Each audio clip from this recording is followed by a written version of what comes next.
السلام علیکم ورحمۃ اللہ وبرکاتہ۔ الحمد للہ رب العالمین، الصلاۃ والسلام علی اشرف الانبیاء والمرسلین۔ رب اشرح لی صدری ویسر لی امری واحلل عقدۃ من لسانی یفقهوا قولی۔ اللهم فقهنا فی الدین، اللهم فقهنا لما تحب وترضى، یا رب لک الحمد کما ینبغی لجلال وجهک العظیم سلطانی۔ اللهم الہمنی رشدی واعذنی من شر نفسی، اللهم انفعنی بما علمتنی وعلمنی ما ينفعني وزدنا علما۔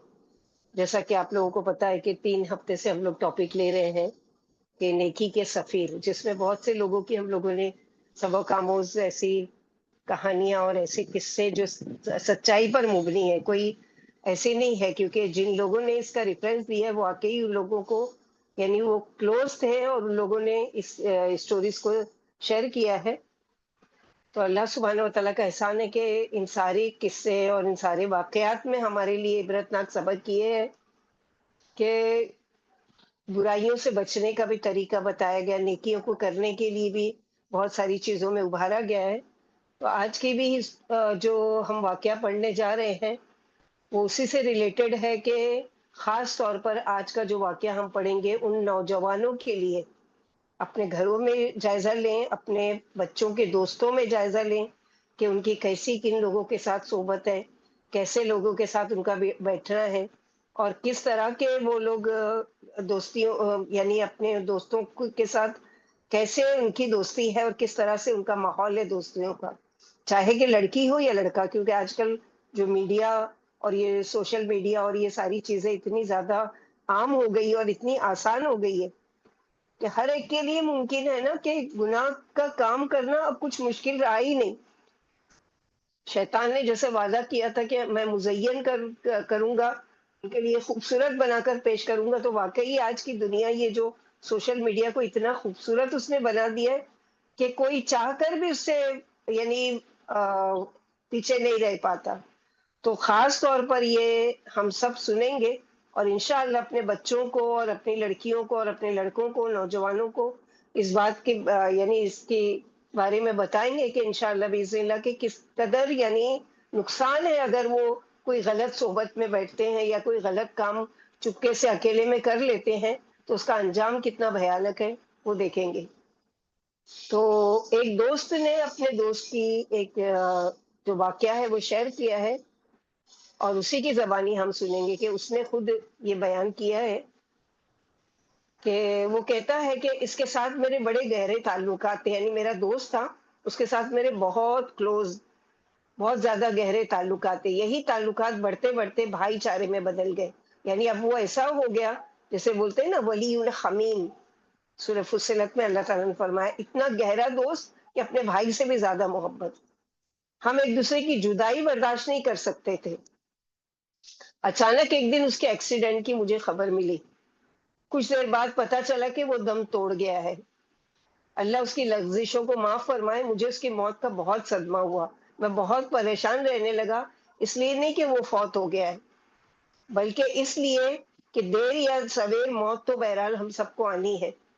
مجھے اس کا افسوس اس بات کا نہیں ہوا کیونکہ موت سے زیادہ اٹل اور یقینی چیز تو کوئی اور ہے ہی نہیں، یعنی موت تو یقینی چیز ہے نا کہ ہر ایک کو آنی ہی آنی ہے، لیکن مجھے تو یہ غم کھایا جا رہا تھا کہ اس کے ساتھ کیا معاملہ ہوگا، کیونکہ ظاہر ہے ایک گہرا دوست جو ہے وہ اپنے دوست کی عادات سے اچھی طریقے سے واقف ہوتا ہے کہ وہ دوست کی یعنی عادات اچھی ہے یا بری ہے، اور اپنے دوستوں سے شیئر بھی کرتے ہیں، بلکہ ایک دوسرے کو اپریشیٹ بھی کرتے ہیں اور ایک دوسرے سے کو اس چیز پر ابھارتے بھی ہیں۔ تو یہ دوست کہہ رہا ہے کہ مجھے اس کی موت کا اتنا غم نہیں تھا جتنا یہ غم تھا کہ اس کے ساتھ کیا معاملہ ہوگا، اور وہ انٹرنیٹ کا ماہر تھا، فحش تصاویر جمع کرنا اس کا مشغلہ تھا، ہابیز میں سے تھا، بے حیائی والے کام اور بے حیائی کی تصویریں وہ ساری جمع کرنا اس کے ہابیز میں سے تھا۔ اس نے اڑیا تصاویر پر مشتمل ایک ویب سائٹ بھی بنا رکھی تھی، بہت سے لوگ اس ویب سائٹ میں رجسٹریشن حاصل کر چکے تھے، وہ انہیں وقفے وقفے سے نئی تصاویر ای میل کرتا رہتا تھا، اور یہ کام ویب سائٹ آٹومیٹک کرتی تھی، یعنی خود بخود وہ کوئی چیز ڈاؤن لوڈ کرتا تھا اور وہ سب تک پہنچ جاتی تھی۔ اس کی اچانک موت نے بڑی مشکلات پیدا کر دی، ان میں سے ایک بڑی مشکل یہ تھی کہ اس کا پاسورڈ ہم لوگوں کو نہیں معلوم تھا، یعنی خفیہ جو اس کا کوڈ تھا معلوم نہ ہونے کی وجہ سے ہم اس سائٹ کو بند کرنے سے بھی قاصر تھے. وہ تو دنیا سے چلا گیا مگر اس کا یہ کام آٹومیٹکلی جاری تھا. میں جب اسے کندھا دے کر چل رہا تھا تو یہی سوچ رہا تھا کہ قبر میں اس کا کیا بنے گا، اس کا سامنا کس چیز سے ہوگا. ان فحش تصاویر سے میرے ذہن میں کئی سوالات یک کے بعد دیگرے آنے لگے. اتنے میں ہم قبرستان پہنچ گئے. قبرستان کی سرد اور سنسان فضا میں وحشت پھیلی ہوئی تھی. دور تک نہ جانے کیسے کیسے چھوٹے بڑے لوگوں کی پست و بلند قبریں دکھائی دے رہی تھی. لوگ اس کی قبر پر کھڑے تھے. میں نے اس کی قبر میں جھانکا. مانی یہ خیال گزرا کہ نہ جانے قبر میں اب آگے اس کا کیا حال ہونے والا ہے. بعض لوگوں کو میں نے روتے دیکھا تو سوچا کہ ان لوگوں کا رونا دھونا اسے کیا فائدہ دے گا. ہم نے اسے دفن کیا اور قبر کی اندھیری کوٹری اور اس کی وحشت ناک تنہائی کا تصور کرتے ہوئے واپس گھر آ گئے. اس کے اہل و عیال اور سخت محنت سے کمایا ہوا سارا مال بدستور موجود تھا. جیسا کہ اللہ کے نبی صلی اللہ علیہ وسلم نے فرمایا نا کہ ایک انسان جب فوت ہوتا ہے تو 3 چیزیں اس کے ساتھ جاتی ہیں اور ایک اس کے ساتھ قبر میں جاتی ہے اور 2 چیزیں واپس آ جاتی ہے.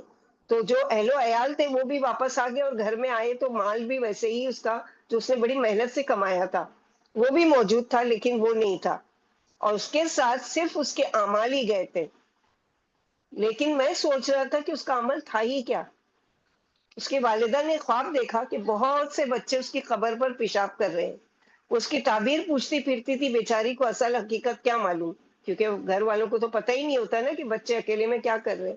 تو ماں کو تو پتہ ہی نہیں تھا اور وہ گھبرائی ہوئی سب سے پوچھ رہی ہے کہ اس کی کیا تعبیر ہے، میرے بچے کے ساتھ ایسا کیا ہو رہا ہے کہ میں نے خواب میں دیکھا ہے کہ لوگ اس کی قبر پر پیشاب کر رہے ہیں. میں نے ایسے خوابوں کے بارے میں بہت کچھ سن رکھا تھا. میں نے سوچا تعبیر کی کیا ضرورت ہے، خواب بالکل واضح ہے. یہ بچے جو اس کی قبر پر پیشاب کر رہے تھے وہی لوگ تو ہیں جنہیں یہ فحش تصاویر بھیجا کرتا تھا اور وہ آگے اپنے دوستوں کو بھیج دیتے تھے. افسوس وہ ان سب کے گناہوں کا بوجھ کیسے اٹھائے گا. نبی کریم صلی اللہ علیہ وسلم کا فرمان ہے وَمَن دَعَا إِلَىٰ ضَلَالَةٍ كَانَ عَلَيْهِ مِنَ الْإِثْمِ مِثْلُ آثَامِ مَن تَبِعَهُ لَا يَنقُصُ ذَلِكَ مِنْ آثَامِهِمْ شَيْئًا.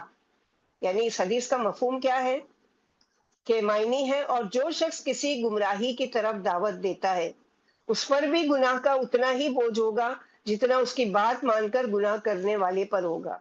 اس سے ان کے گناہوں میں ذرا بھی کمی نہیں کی جائے گی. یعنی جتنے لوگوں کو بھی، ایک شخص ہے مثلا اس نے 10 لوگوں کو اگر کوئی ایسی برائی کی دعوت دی یا برائی کی بات پہنچائی، اب وہ 10 کے 10 گناہگار جو بن رہے ہیں ان کا گناہ تو ہے، اس میں کمی نہیں ہے، لیکن ان 10 کے 10 کے گناہ اس کے یعنی 11 ہو گیا. تو سوچو 100 اور 1000 کتنے ہو جائیں گے. میں نے اس کے ساتھ نیکی کرنے کی سر توڑ کوشش کی. میں نے سوچا کہ ویب سائٹ کی سہولت فراہم کرنے والی جو کمپنی سے میں کانٹیکٹ کروں کہ وہ سائٹ کو بند کر دیں پلیز. لیکن کمپنی والوں نے معذرت کر لی، بلکہ وہ میری بات سننے کے بھی روادار نہیں تھے کیونکہ ان کے پاس بھی پاسورڈ نہیں تھا. اس لیے ہم یہ نہیں کر سکتے. میں نے بہت آہو فغاں کی لیکن انہوں نے میری ایک نہیں سنے. مجھے نبی صلی اللہ علیہ وسلم کا یہ فرمان یاد آ گیا ان من الناس مفاتیح للشر مغالیق للخیر. بے شک بعض لوگ برائی کی چابیاں اور نیکی کے لیے تالا ہوتے ہیں. یعنی برائی کی چابیاں یعنی برائیوں کو کھولتے ہیں. چابی کا کام کیا ہوتا ہے؟ کھولنا. تو برائی کو کھولنے والے ہوتے ہیں اور نیکیوں پر تالا لگا دیتے ہیں، یعنی نیکیوں کو بند کرتے ہیں، یعنی بالکل نہیں کرتے، یا کرتے بھی ہیں تو یا تو ریاکاری آ گئی یا بس موسم کا مزاج دیکھ کر اس کے مطابق، اس کے علاوہ کچھ نہیں. میں نے اسے بہت سمجھایا تھا تاکہ لوگوں کے گناہوں کا بوجھ تو کیسے اٹھائے گا. برائی کی چابی بن کر قیامت والے دن دوسروں کے گناہ اپنے کندھوں پر کس طرح لا دے گا. لیکن اس کے کانوں پر جوں تک نہیں رہیں گی. وہ کہتا تھا ابھی تو میں جوان ہوں، جب بوڑھا ہو جاؤں گا توبہ کر لوں گا. لیکن یہ ساری باتیں محض دھوکہ تھی. زندگی کا کیا بھروسہ، آدمی محض پانی کا بلبلہ ہے. اللہ کی پناہ نہ جانے کتنے نوجوان فریب زندگی میں مبتلا ہو کر گناہوں کے کوچے میں چلے جاتے ہیں، اور اللہ جانے کتنی لڑکیاں جو اس دلدل میں پھنسی ہوئی ہیں. وہ آدمی تو مر گیا لیکن اس کے اعمال کبھی فنا نہیں ہوں گے. قیامت کے ہجوم و ہیجان میں اسے اپنے سارے کرتوتوں کا اکیلے جواب دینا پڑے گا. اس سے ان تمام تصویروں کے بارے میں پوچھا جائے گا جو اس نے فحاشی کے طلبگاروں کو بھیجی تھی، کیونکہ تصویریں لینا ویسے بھی گناہ کا کام ہے. اور کہاں یہ کہ برائی اور بے حیائی والی تصویریں اور وہ بھی اکیلے میں چپکے سے کرتا تو شاید اس کے گناہ معاف بھی ہو جاتے، لیکن اس نے تو لوگوں کو اس میں شامل کیا، اور جو اس نے فحاشی کے طلبگاروں کو بھیجی اور دور تک اریانی کی وبا پھیلاتی چلی گئی۔ وہ اس معصیت جاریہ کا بوجھ نامعلوم مدت تک ڈھوتا رہے گا۔ میری دعا ہے کہ اللہ اسے معاف کر دے، لیکن اللہ کی مشیت پر ہے نا، اللہ تعالیٰ چاہے معاف کر دے، لیکن یہ حقوق العباد میں کیونکہ دوسروں کو بھی گناہ کا سبب بنانا ہی ہے، تو اس میں بہت سبق آموز اسٹوری ہے، ضرور آپ لوگ یاد کیجیے اور ضرور اپنے بچوں کو بتائیے، کیونکہ بعض دفعہ آپ کو بچے سامنے سے شریف نظر آ رہے ہیں اور نمازیں بھی پڑھتے ہیں اور سب کچھ کرتے ہیں، اللہ عالم، ہم نہیں شک کر سکتے، لیکن اللہ عالم، اللہ تعالیٰ تمام ذریت کی حفاظت کرے۔ اسی طرح اسی لیے اپنی دعاؤں میں خاص اپنی ذریت کے لیے دعا کیا کریں، جیسے کہ امراۃ و عمران نے دعا کی تھی اپنی بچے کی کہ انی نذرت لک ما فی بطنی محررا فتقبل منی انک انت السمیع العلیم، اور انی اعیذها بک وذریتها من الشیطان الرجیم، تو اپنی اولادوں کے لیے بھی کہ انی اعیذهم بک، اے اللہ میں ان کو، ان تمام 2 ہیں 3 ہیں 4 ہیں بچے جتنے بھی ہیں، ان کو میں آپ کی پناہ میں دیتی ہوں، اور ان کی ذریت کو بھی، کیونکہ آج کا جو ماحول ہے، آگے کا تو یہ جو میڈیا وہ اور کتنا ہائی فائی ہو جائے گا اور کتنا ایزی ہو جائے گا، کہ آج جو چھوٹے بچے گیم کھیلتے کھیلتے پتہ نہیں کہاں سے کہاں چلے جاتے ہیں اور کیا کچھ دیکھ لیتے ہیں، تو یہ ساری چیزیں کیا ہے؟ فتنہ ہے، فتنہ۔ اللہ تعالیٰ ہم کو اس فتنے کے دور میں تمام برائیوں سے ہم کو اور ہماری ذریت کی حفاظت کرے، کیونکہ فتنے کا دور ہے، جیسے کہ اللہ کے نبی صلی اللہ علیہ وسلم 4 چیزوں سے ہمیشہ پناہ مانگا کرتے تھے اپنی ہر نماز میں، اللہم انی اعوذ بک من عذاب القبر وعذاب جہنم ومن فتنة المحیا والممات ومن فتنة المسیح الدجال، کہ جیسے دجال ایک فتنہ ہے، ویسے آج کے دنیا میں زندگی اور موت کا جو فتنہ ہے وہ بھی بہت بڑا فتنہ ہے۔ اللہ تعالیٰ ہم سب کو اور ہماری ذریت کو اس چیز سے محفوظ رکھے۔ اگلی جو واقعہ ہے وہ موسیٰ علیہ السلام کے زمانے کا واقعہ ہے، کہ اللہ سبحانہ و تعالیٰ اپنے بندوں کے نہ صرف گناہ معاف کرتے ہیں، بلکہ اس طرح سے پردہ رکھتے ہیں کہ لوگوں تک اس کی خبر بھی نہیں پہنچنے دیتے۔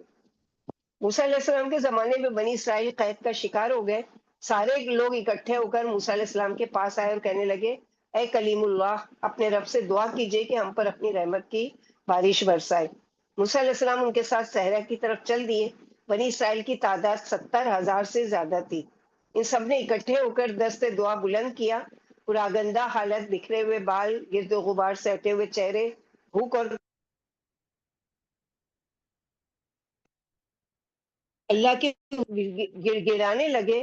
موسیٰ علیہ السلام بھی دعا کرنے لگے، الہی ہمیں سیراب کر دیجئے، ہمیں باران رحمت سے نوازیے، ہم پر دودھ پیتے بچوں کی وجہ سے ترس کھا لیجئے، چرند پرند سبھی تیری رحمت کے منتظر ہیں، الہی یہ سفید ریش بوڑھے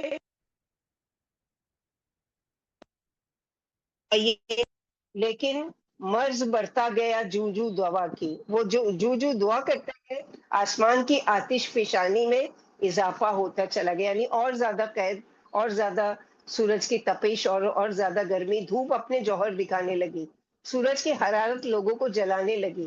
موسیٰ علیہ السلام نے فریاد کی، اے اللہ ہم پر رحم کیجیے، ہمیں بارش عطا کیجیے۔ اللہ تعالیٰ نے فرمایا، میں تم پر اپنی رحمت کیسے برساؤں؟ تمہاری صفوں میں ایک ایسا بدبخت موجود ہے جو 40 سال سے میری نافرمانیوں پر اڑا ہوا ہے، اعلان کرو کہ وہ بدبخت تم میں سے نکل جائے تو میں تمہیں خوشحالیوں سے نواز دوں گا، تمہیں صرف اسی ایک نافرمان بندے کی وجہ سے بارش سے محروم کیا گیا ہے۔ موسیٰ علیہ السلام نے بلند آہنگی سے اعلان کیا، اے اپنے رب کی نافرمانیاں کرنے والے اور 40 سال سے اپنے رب کا مقابلہ کرنے والے یہاں سے نکل جا، تیری وجہ سے سارے چرند پرند، بچے اور بوڑھے، مرد اور عورتیں پریشان ہیں اور اللہ کی رحمت سے محروم ہیں۔ اس گناہگار نے دائیں بائیں دیکھا، کوئی باہر نہیں نکلا، اسے پتا چل گیا کہ بس میرا ہی اخراج مطلوب ہے، یعنی میں ہی ہوں جس کو پکارا گیا ہے۔ اس نے اپنے دل میں سوچا، اگر میں آج باہر نکل گیا تو سارے بنی اسرائیل میری رسوائی ہو جائے گی، اور اگر میں بیٹھا رہتا ہوں تو میری وجہ سے رب کی رحمت روٹھی رہے گی۔ وہ بہت رویا اور ندامت کی وجہ سے اپنا سر کپڑوں میں چھپا لیا، پھر وہ چپکے چپکے رب کریم کے حضور آویزاری کرنے لگا، اے میرے معبود، اے میرے مالک، میں 40 سال تک تیری نافرمانی کرتا رہا اور تو نے مجھ پر پردہ ڈالے رکھا اور مجھے مہلت عطا کرتا رہا، میں اپنے کیے پر بہت شرمندہ ہوں۔ مالک میں تیرے در پر آ گیا ہوں، مجھے معاف کر دے، میری توبہ قبول فرما۔ ابھی اس کی دعا مکمل بھی نہیں ہوئی تھی کہ آسمان پر ہر طرف سے بادل امٹ آئے اور موسلا دھار بارش ہونے لگی۔ موسیٰ علیہ السلام کو بڑی حیرت ہوئی۔ اللہ تعالیٰ سے عرض کیا، الہی آپ نے بڑا کرم فرمایا، ہمیں بارش سے نواز دیا، لیکن ہم میں سے تو کوئی بھی باہر نہیں نکلا۔ اللہ تعالیٰ نے فرمایا، جس کی وجہ سے میں نے بارش کو روک رکھی تھی، اسی کی وجہ سے تمہیں باران رحمت سے نوازا ہے۔ موسیٰ علیہ السلام نے درخواست کی، الہی مجھے وہ خوش نصیب توبہ کرنے والا بندہ دکھا دیجئے۔ اللہ تعالیٰ نے فرمایا، اے موسیٰ، جب وہ میری نافرمانی کرتا تھا میں تو اس وقت بھی اس کی پردہ پوشی کرتا تھا، اس کی لاج میں نے رکھی، میں نے اسے اس وقت بھی رسوا نہیں کیا۔ اب تو وہ توبہ کر کے میری چوکھٹ پر آ پڑا ہے، اب وہ ندامت کے آنسو بہاتا ہے، میری اطاعت کرتا ہے، اب وہ مجھے بہت پیارا ہے، اب میں اسے کیسے رسوا کر لوں؟ کیونکہ اللہ سبحانہ و تعالیٰ سب سے زیادہ جو اپنے بندے کو گناہ کرنے والے سے بھی زیادہ پسند کرتے ہیں کہ جو توبہ کرتا ہے۔ گناہ تو کرتا ہے لیکن پلٹ آتا ہے، رجوع کرتا ہے۔ ان اللہ یحب التوابین و یحب المتطہرین، کہ اپنے آپ کو پاکیزہ کر لیتا ہے، توبہ کر لیتا ہے، گناہوں سے پاک کر لیتا ہے اللہ تعالیٰ کو۔ تو کس طرح سے اللہ تعالیٰ، اسی طرح قیامت کے دن میں اللہ سبحانہ و تعالیٰ اپنے بندوں میں سے کچھ ایسے ہوں گے جو گناہگار ہوں گے اور جہنم میں جانے کے مستحق ہو چکے ہوں گے، اللہ سبحانہ و تعالیٰ اس کو اپنے قریب کریں گے اور اس کو اس کے گناہ گنائیں گے، اور وہ قبول کرتا جائے گا کہ ہاں یا رب میں نے یہ بھی کیا تھا، یہ بھی، اور اپنے دل میں سوچ رہا ہوگا کہ اب تو میں ہلاک ہو گیا، یعنی بچنے کی کوئی صورت ہی نہیں بچی ہے۔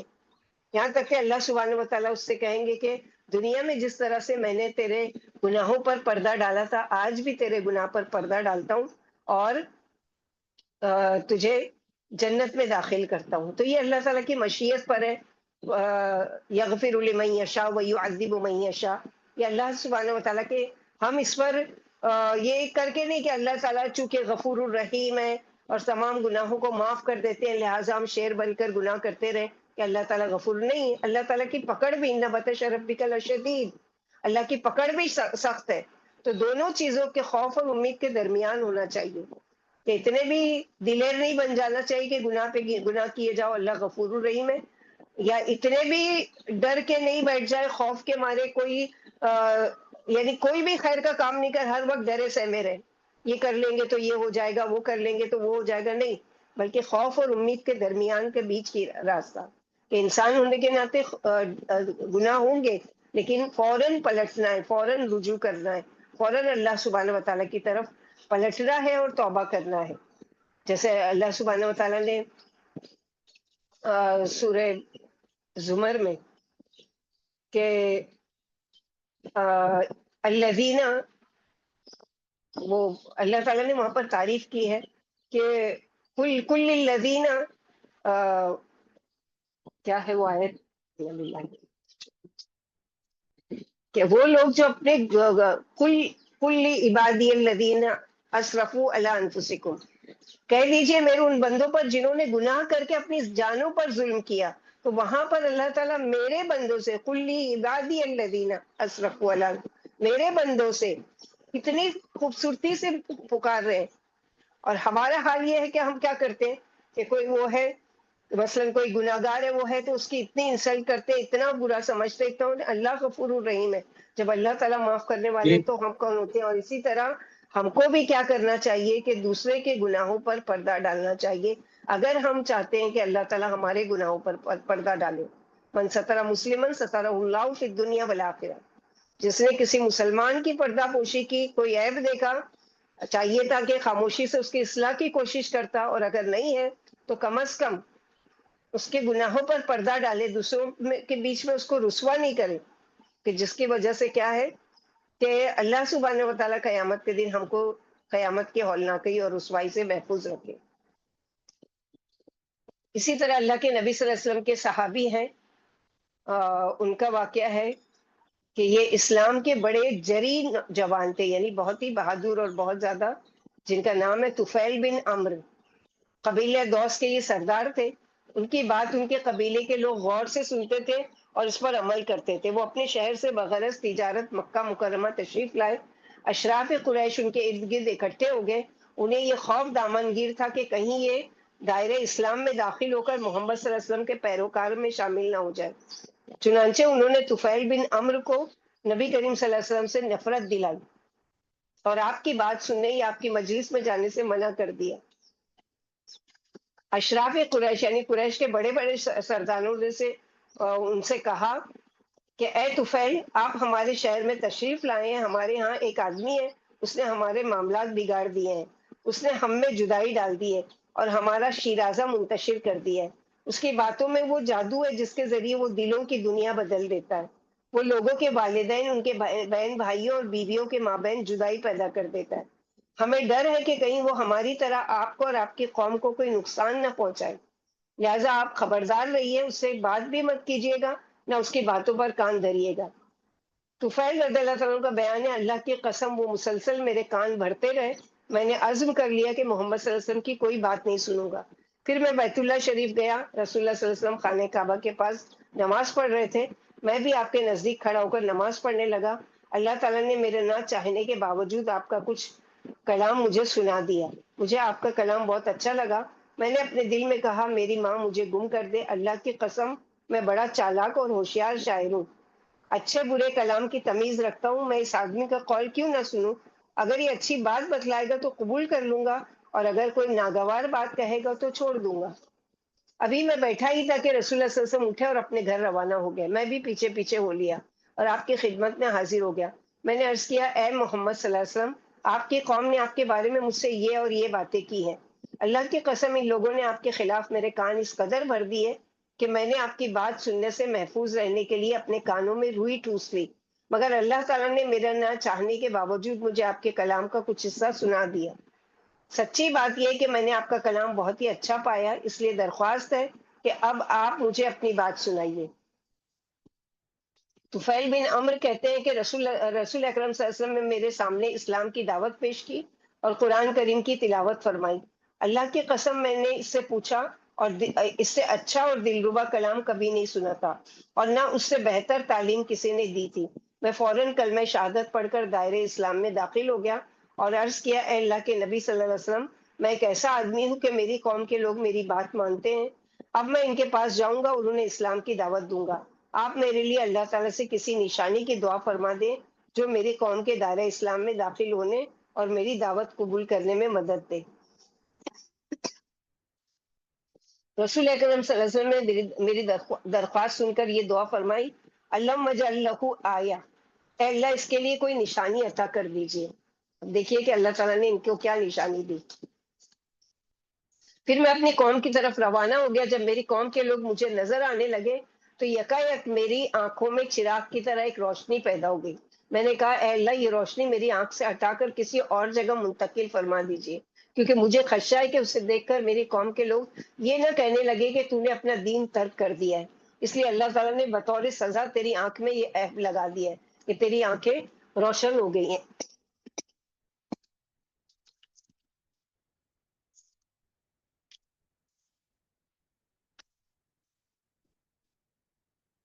یہ دعا کرتے ہی روشنی میری آنکھ سے منتقل ہو کر میرے کوڑے کے اوپر آ گئی۔ لوگ وہ روشنی میرے کوڑے پر دیکھنے لگے اور یہ سمجھنے لگے جیسے یہ کوڑا نہیں، کوئی جھلملاتا ہوا چراغ ہے۔ جب میں اپنی قوم کے پاس پہنچا تو میرے ضعیف العمر والد محترم میرے پاس تشریف لائے۔ میں نے ان سے کہا، ابا جان آپ مجھ سے الگ ہی رہیں، کیونکہ اب میرا اور آپ کا رشتہ ایک نہیں رہا۔ میرے والد نے پوچھا، آخر کیوں میرے بیٹے؟ میں نے بتایا، میں دائرہ اسلام میں داخل ہو کر محمد صلی اللہ علیہ وسلم کے پیروکاروں میں شامل ہو چکا ہوں۔ میرے ابا جان نے کہا، میرے بیٹے میرا دین بھی وہی ہے جو تیرا دین ہے۔ پھر انہوں نے کلمہ شہادت اشہد ان لا الہ الا اللہ وحدہ لا شریک لہ واشہد ان محمد عبدہ ورسولہ پڑھا اور اسلام قبول کر لیا۔ اتنے میں میری بیوی آ گئی، میں نے اس سے بھی وہی بات کہی جو والد سے کہی تھی، وہ بھی دائرہ اسلام میں داخل ہو گئی۔ پھر میں اپنی قوم کے لوگوں کے پاس گیا، انہیں اسلام کی دعوت دی۔ وہ ٹال مٹول کرنے اور مجھ سے منہ موڑنے لگے۔ میں فوراً مکہ مکرمہ پہنچا، رسول اللہ صلی اللہ علیہ وسلم کی خدمت میں حاضر ہوا اور عرض کیا، اللہ کے رسول، قبیلہ دوس کے لوگ مجھ پر لہو و لعاب کے ذریعے غالب آ گئے، وہ میری دعوت قبول کرنے سے کترا رہے ہیں، آپ ان کے لیے بد دعا کر دیں۔ رسول اکرم صلی اللہ علیہ وسلم نے میری گفتگو سن کر اپنے دونوں ہاتھ اٹھائے اور قبلہ رخ ہو گئے۔ میں نے دل میں کہا، اب دوس ہلاک ہو گیا، ان کی تباہی ضرور آئے گی، مگر رسول اللہ صلی اللہ علیہ وسلم نے یہ دعا فرمائی، اللہم اہدی دوسن، اللہم اہدی دوسن، اللہم اہدی دوسن، اے اللہ قبیلہ دوس کو ہدایت دیجیے۔ 3 مرتبہ آپ نے یہ کہا کہ اللہ دوست کو راہ راست پر لے آئے، اللہ دوست کو سیدھی راہ پر گامزن فرما۔ پھر آپ صلی اللہ علیہ وسلم نے مجھ سے فرمایا ارجع الی قومک فادعوہم الی اللہ تعالی وارفق بہم، اپنی قوم کے پاس واپس جاؤ، انہیں اللہ تعالیٰ کی طرف دعوت دو اور ان سے نرمی اور نوازش سے پیش آؤ۔ جی ہاں، یہ ہے نبی رحمت، جن سے بد دعا کی درخواست کی جاتی ہے، مگر آپ بد دعا کے بجائے دعاؤں کے پھول برساتے ہیں۔ ایسا کیوں نہ ہو، آپ صلی اللہ علیہ وسلم تو رحمت عالم تھے، انسانوں ہی کے لیے نہیں، حیوانوں کے لیے بھی سرمایہ رحمت بن کر آئے تھے۔ اللہ تعالیٰ نے آپ صلی اللہ علیہ وسلم کی شفقت و مہربانی کا تذکرہ کرتے ہوئے ارشاد فرمایا لقد جاءکم رسول من انفسکم عزیز علیہ ما عنتم حریص علیکم بالمؤمنین رؤوف الرحیم، یقیناً تمہارے پاس ایسے رسول تشریف لائے جو تم ہی میں سے ہیں، انہیں تمہاری تکلیف کی بات نہایت گراں گزرتی ہے، وہ تمہاری بھلائی کے بڑے آرزو مند ہیں، ایمان والوں پر بڑے ہی شفیق اور مہربان ہیں۔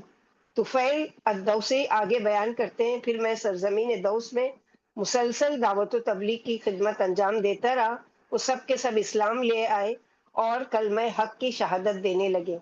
دریں اثنا رسول اکرم صلی اللہ علیہ وسلم مکہ سے مدینہ ہجرت کر گئے، بدر اور احد اور خندق کی جنگیں بھی گزر گئیں۔ میں اپنی قوم کے لوگوں کے ساتھ آپ کی خدمت میں اس وقت پہنچا جب آپ غزوہ خیبر کی ضروری کارروائیوں میں مصروف تھے۔ آپ نے غزوہ خیبر میں شریک دیگر مسلمانوں کے ساتھ ہمیں بھی مال غنیمت مرحمت فرمایا۔ اس کے بعد میں فتح مکہ تک مسلسل آپ کے ساتھ رہا۔ مورخین نے لکھا ہے کہ پھر طفیل بن عمرو الدوسی نے رسول اکرم صلی اللہ علیہ وسلم سے عمرو بن حمہ کے بت ذوالکفین کو جلانے کی اجازت مانگی۔ رسول اکرم صلی اللہ علیہ وسلم نے اجازت مرحمت فرمائی۔ طفیل دوسی رضی اللہ تعالیٰ عنہ اس بت کے پاس گئے اور اسے آگ لگاتے ہوئے یہ شعر کہنے لگے اے ذوالکفین، میں تیرا پجاری نہیں ہوں، ہماری ولادت تیری ولادت سے پہلے ہی ہے، لے میں نے تیرے دل میں آگ ٹھونس دی۔ اس کے بعد طفیل بن عمرو مسلسل اسلام کے لیے اپنی وفاداری کے متا پیش کرتے رہے اور ہر جہاد میں شریک رہے۔ جب رسول اللہ صلی اللہ علیہ وسلم کی رحلت کے بعد بہت سارے عرب اسلام سے پھر کر مرتد ہو گئے تو وہ مسلمانوں کے ساتھ دجال و کذاب مسلمہ کی سرکوبی کے لیے نکلے۔ آپ کے ساتھ آپ کے صاحبزادے عمرو بن طفیل بھی تھے۔ یمامہ کی راہ میں طفیل بن عمرو دوسی نے ایک خواب دیکھا اور اپنے ساتھیوں سے فرمایا میں نے ایک خواب دیکھا ہے، آپ لوگ اس کی تعبیر بتائیں۔ میں نے خواب میں دیکھا ہے کہ میرا سر منڈا ہوا ہے اور میرے منہ سے ایک پرندہ نکلا ہے، پھر مجھ سے ایک عورت ملی، اس نے مجھے اپنی شرمگاہ میں داخل کر لیا۔ میں نے اپنے بیٹے عمرو کو دیکھا کہ وہ مجھے بڑی بے چینی سے تلاش کر رہا ہے، بعد ازاں اس نے میری تلاش ترک کر دی۔ لوگوں نے یہ خواب سن کر کہا خیر ہے۔ تو فید دوسی نے کہا اللہ کی قسم میں اپنے خواب کی تعبیر خود ہی ڈھونڈ نکالی ہے۔ ساتھیوں نے عرض کیا وہ کیا ہے؟ طفیل بن عمرو نے فرمایا میرے سر کے مونڈے جانے کا مطلب یہ ہے کہ وہ کاٹ دیا جائے گا، میرے منہ سے نکلنے والا پرندہ میری روح ہے، اور عورت کا مجھے اپنی شرمگاہ میں داخل کرنے کا مطلب یہ ہے کہ زمین میں میرے لیے قبر کھودی جائے گی اور میں اس میں سما جاؤں گا۔ میرے بیٹے نے جو مجھے تلاش کیا اور پھر رک گیا، اس کا مطلب یہ کہ وہ بھی میری طرح شہادت پانے کی کوشش کرے گا۔ جنگ شروع ہوئی، طفیل بن عمرو رضی اللہ تعالیٰ عنہما شہید ہو گئے، ان کے بیٹے عمرو بن طفیل بھی شدید زخمی ہوئے لیکن ان کا انتقال نہیں ہوا۔ بعد ازاں امیر المومنین عمر رضی اللہ تعالیٰ عنہ کے زمانے میں جنگ یرموک ہوئی تو انہوں نے اس میں شہادت پائی۔ اللہ تعالیٰ نے شہیدوں کے بارے میں جیسے کہا ہے سورہ آل عمران میں وَلَا تَحْسَبَنَّ الَّذِينَ قُتِلُوا فِي سَبِيلِ اللَّهِ أَمْوَاتًا بَلْ أَحْيَاءٌ عِندَ رَبِّهِمْ يُرْزَقُونَ فَرِحِينَ بِمَا آتَاهُمُ اللَّهُ مِنْ فَضْلِهِ وَيَسْتَبْشِرُونَ بِالَّذِينَ لَمْ يَلْحَقُوا بِهِمْ مِنْ خَلْفِهِمْ أَلَّا خَوْفٌ عَلَيْهِمْ وَلَا هُمْ يَحْزَنُونَ۔ جو لوگ اللہ کی راہ میں شہید کیے گئے ہیں انہیں ہرگز مردہ نہ سمجھو، بلکہ وہ زندہ ہیں، انہیں ان کے رب کے ہاں رزق دیا جاتا ہے۔ اللہ تعالیٰ نے اپنی جو نعمت اور فضل انہیں دے رکھا ہے اس سے بہت خوش ہے اور خوشیاں منا رہے ہیں ان لوگوں کی بارے میں جو اب تک ان سے نہیں ملے ہیں۔ ان کے پیچھے ہیں، نہ ان پر نہ کوئی خوف ہوگا اور نہ ہی وہ غمگین ہوں گے۔ رضی اللہ عنہم ورضوا عنہ۔ اگلی جو واقعہ ہے، قصہ ہے، وہ کس کا ہے؟ جنت کا راہی۔ اور جنت کے راہی کے بارے میں یہ ہے، جنت کے راہ پر چلنے والا، یعنی اس کی عمر 16 برس ہو چکی تھی، دین کی محبت اس کے دل میں گھر کر گئی تھی، وہ ہر وقت قرآن کی تلاوت اور اللہ کے ذکر میں مشغول رہتا تھا، جو ہی نماز کا وقت ہوتا وہ سب کچھ چھوڑ کر نماز کی تیاری میں مصروف ہو جاتا۔ ایک دن وہ اپنے معمول کے مطابق قرآن کریم کی تلاوت کر رہا تھا اور فجر کی اقامت کا منتظر تھا۔ مؤذن نے اقامت تکبیر کہی تو اس نے قرآن کریم الماری میں رکھا، پھر صف میں کھڑا ہونے کے لیے آگے بڑھا۔ اچانک اس پر بے ہوشی طاری ہو گئی اور وہ زمین پر گر پڑا۔ کچھ لوگوں نے اسے اٹھا کر ہاسپٹل پہنچا دیا۔ جس ڈاکٹر نے اس نوجوان کو فرسٹ ایڈ فراہم کی، اس نے بتایا کہ جب اس نوجوان کو لایا گیا تو یہ مردہ لاش کی طرح تھا۔ جب میں نے اس کے چہرے سے کپڑا ہٹائے تو پتہ چل گیا کہ اسے دل کا دورہ پڑا ہے۔ یہ حملہ اس قدر شدید تھا کہ اگر اونٹ پر ہوتا تو وہ دوسرا سانس نہیں لے پاتا۔ میں نے اس نوجوان کی طرف دیکھا تو یہ موت کی دہلیز پر دستک دے رہا تھا اور زندگی کے سانسوں کو الوداع کہہ رہا تھا۔ ہم نے اسے بچانے اور اس کے دل کو سکون پہنچانے کی فوری کوشش کی۔ جو ڈاکٹر اس کا معائنہ کر رہا تھا وہ اس کے علاج کے لیے بعض آلات کا انتظار کرنے لگا۔ میں تیزی سے وہ تمام مطلوبہ آلات لے آیا۔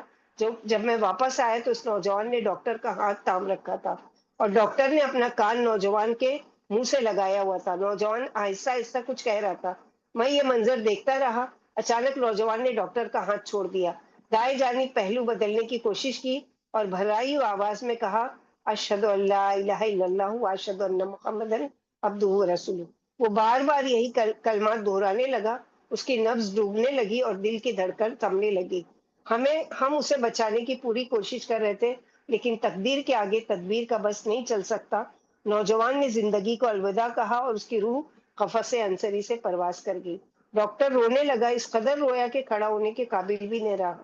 ہمیں بڑا تعجب ہوا، ہم نے کہا ڈاکٹر صاحب آپ اتنا کیوں رو رہے ہیں؟ یہ پہلا موقع تو نہیں ہے کہ آپ کے سامنے کسی کی وفات ہوئی ہے۔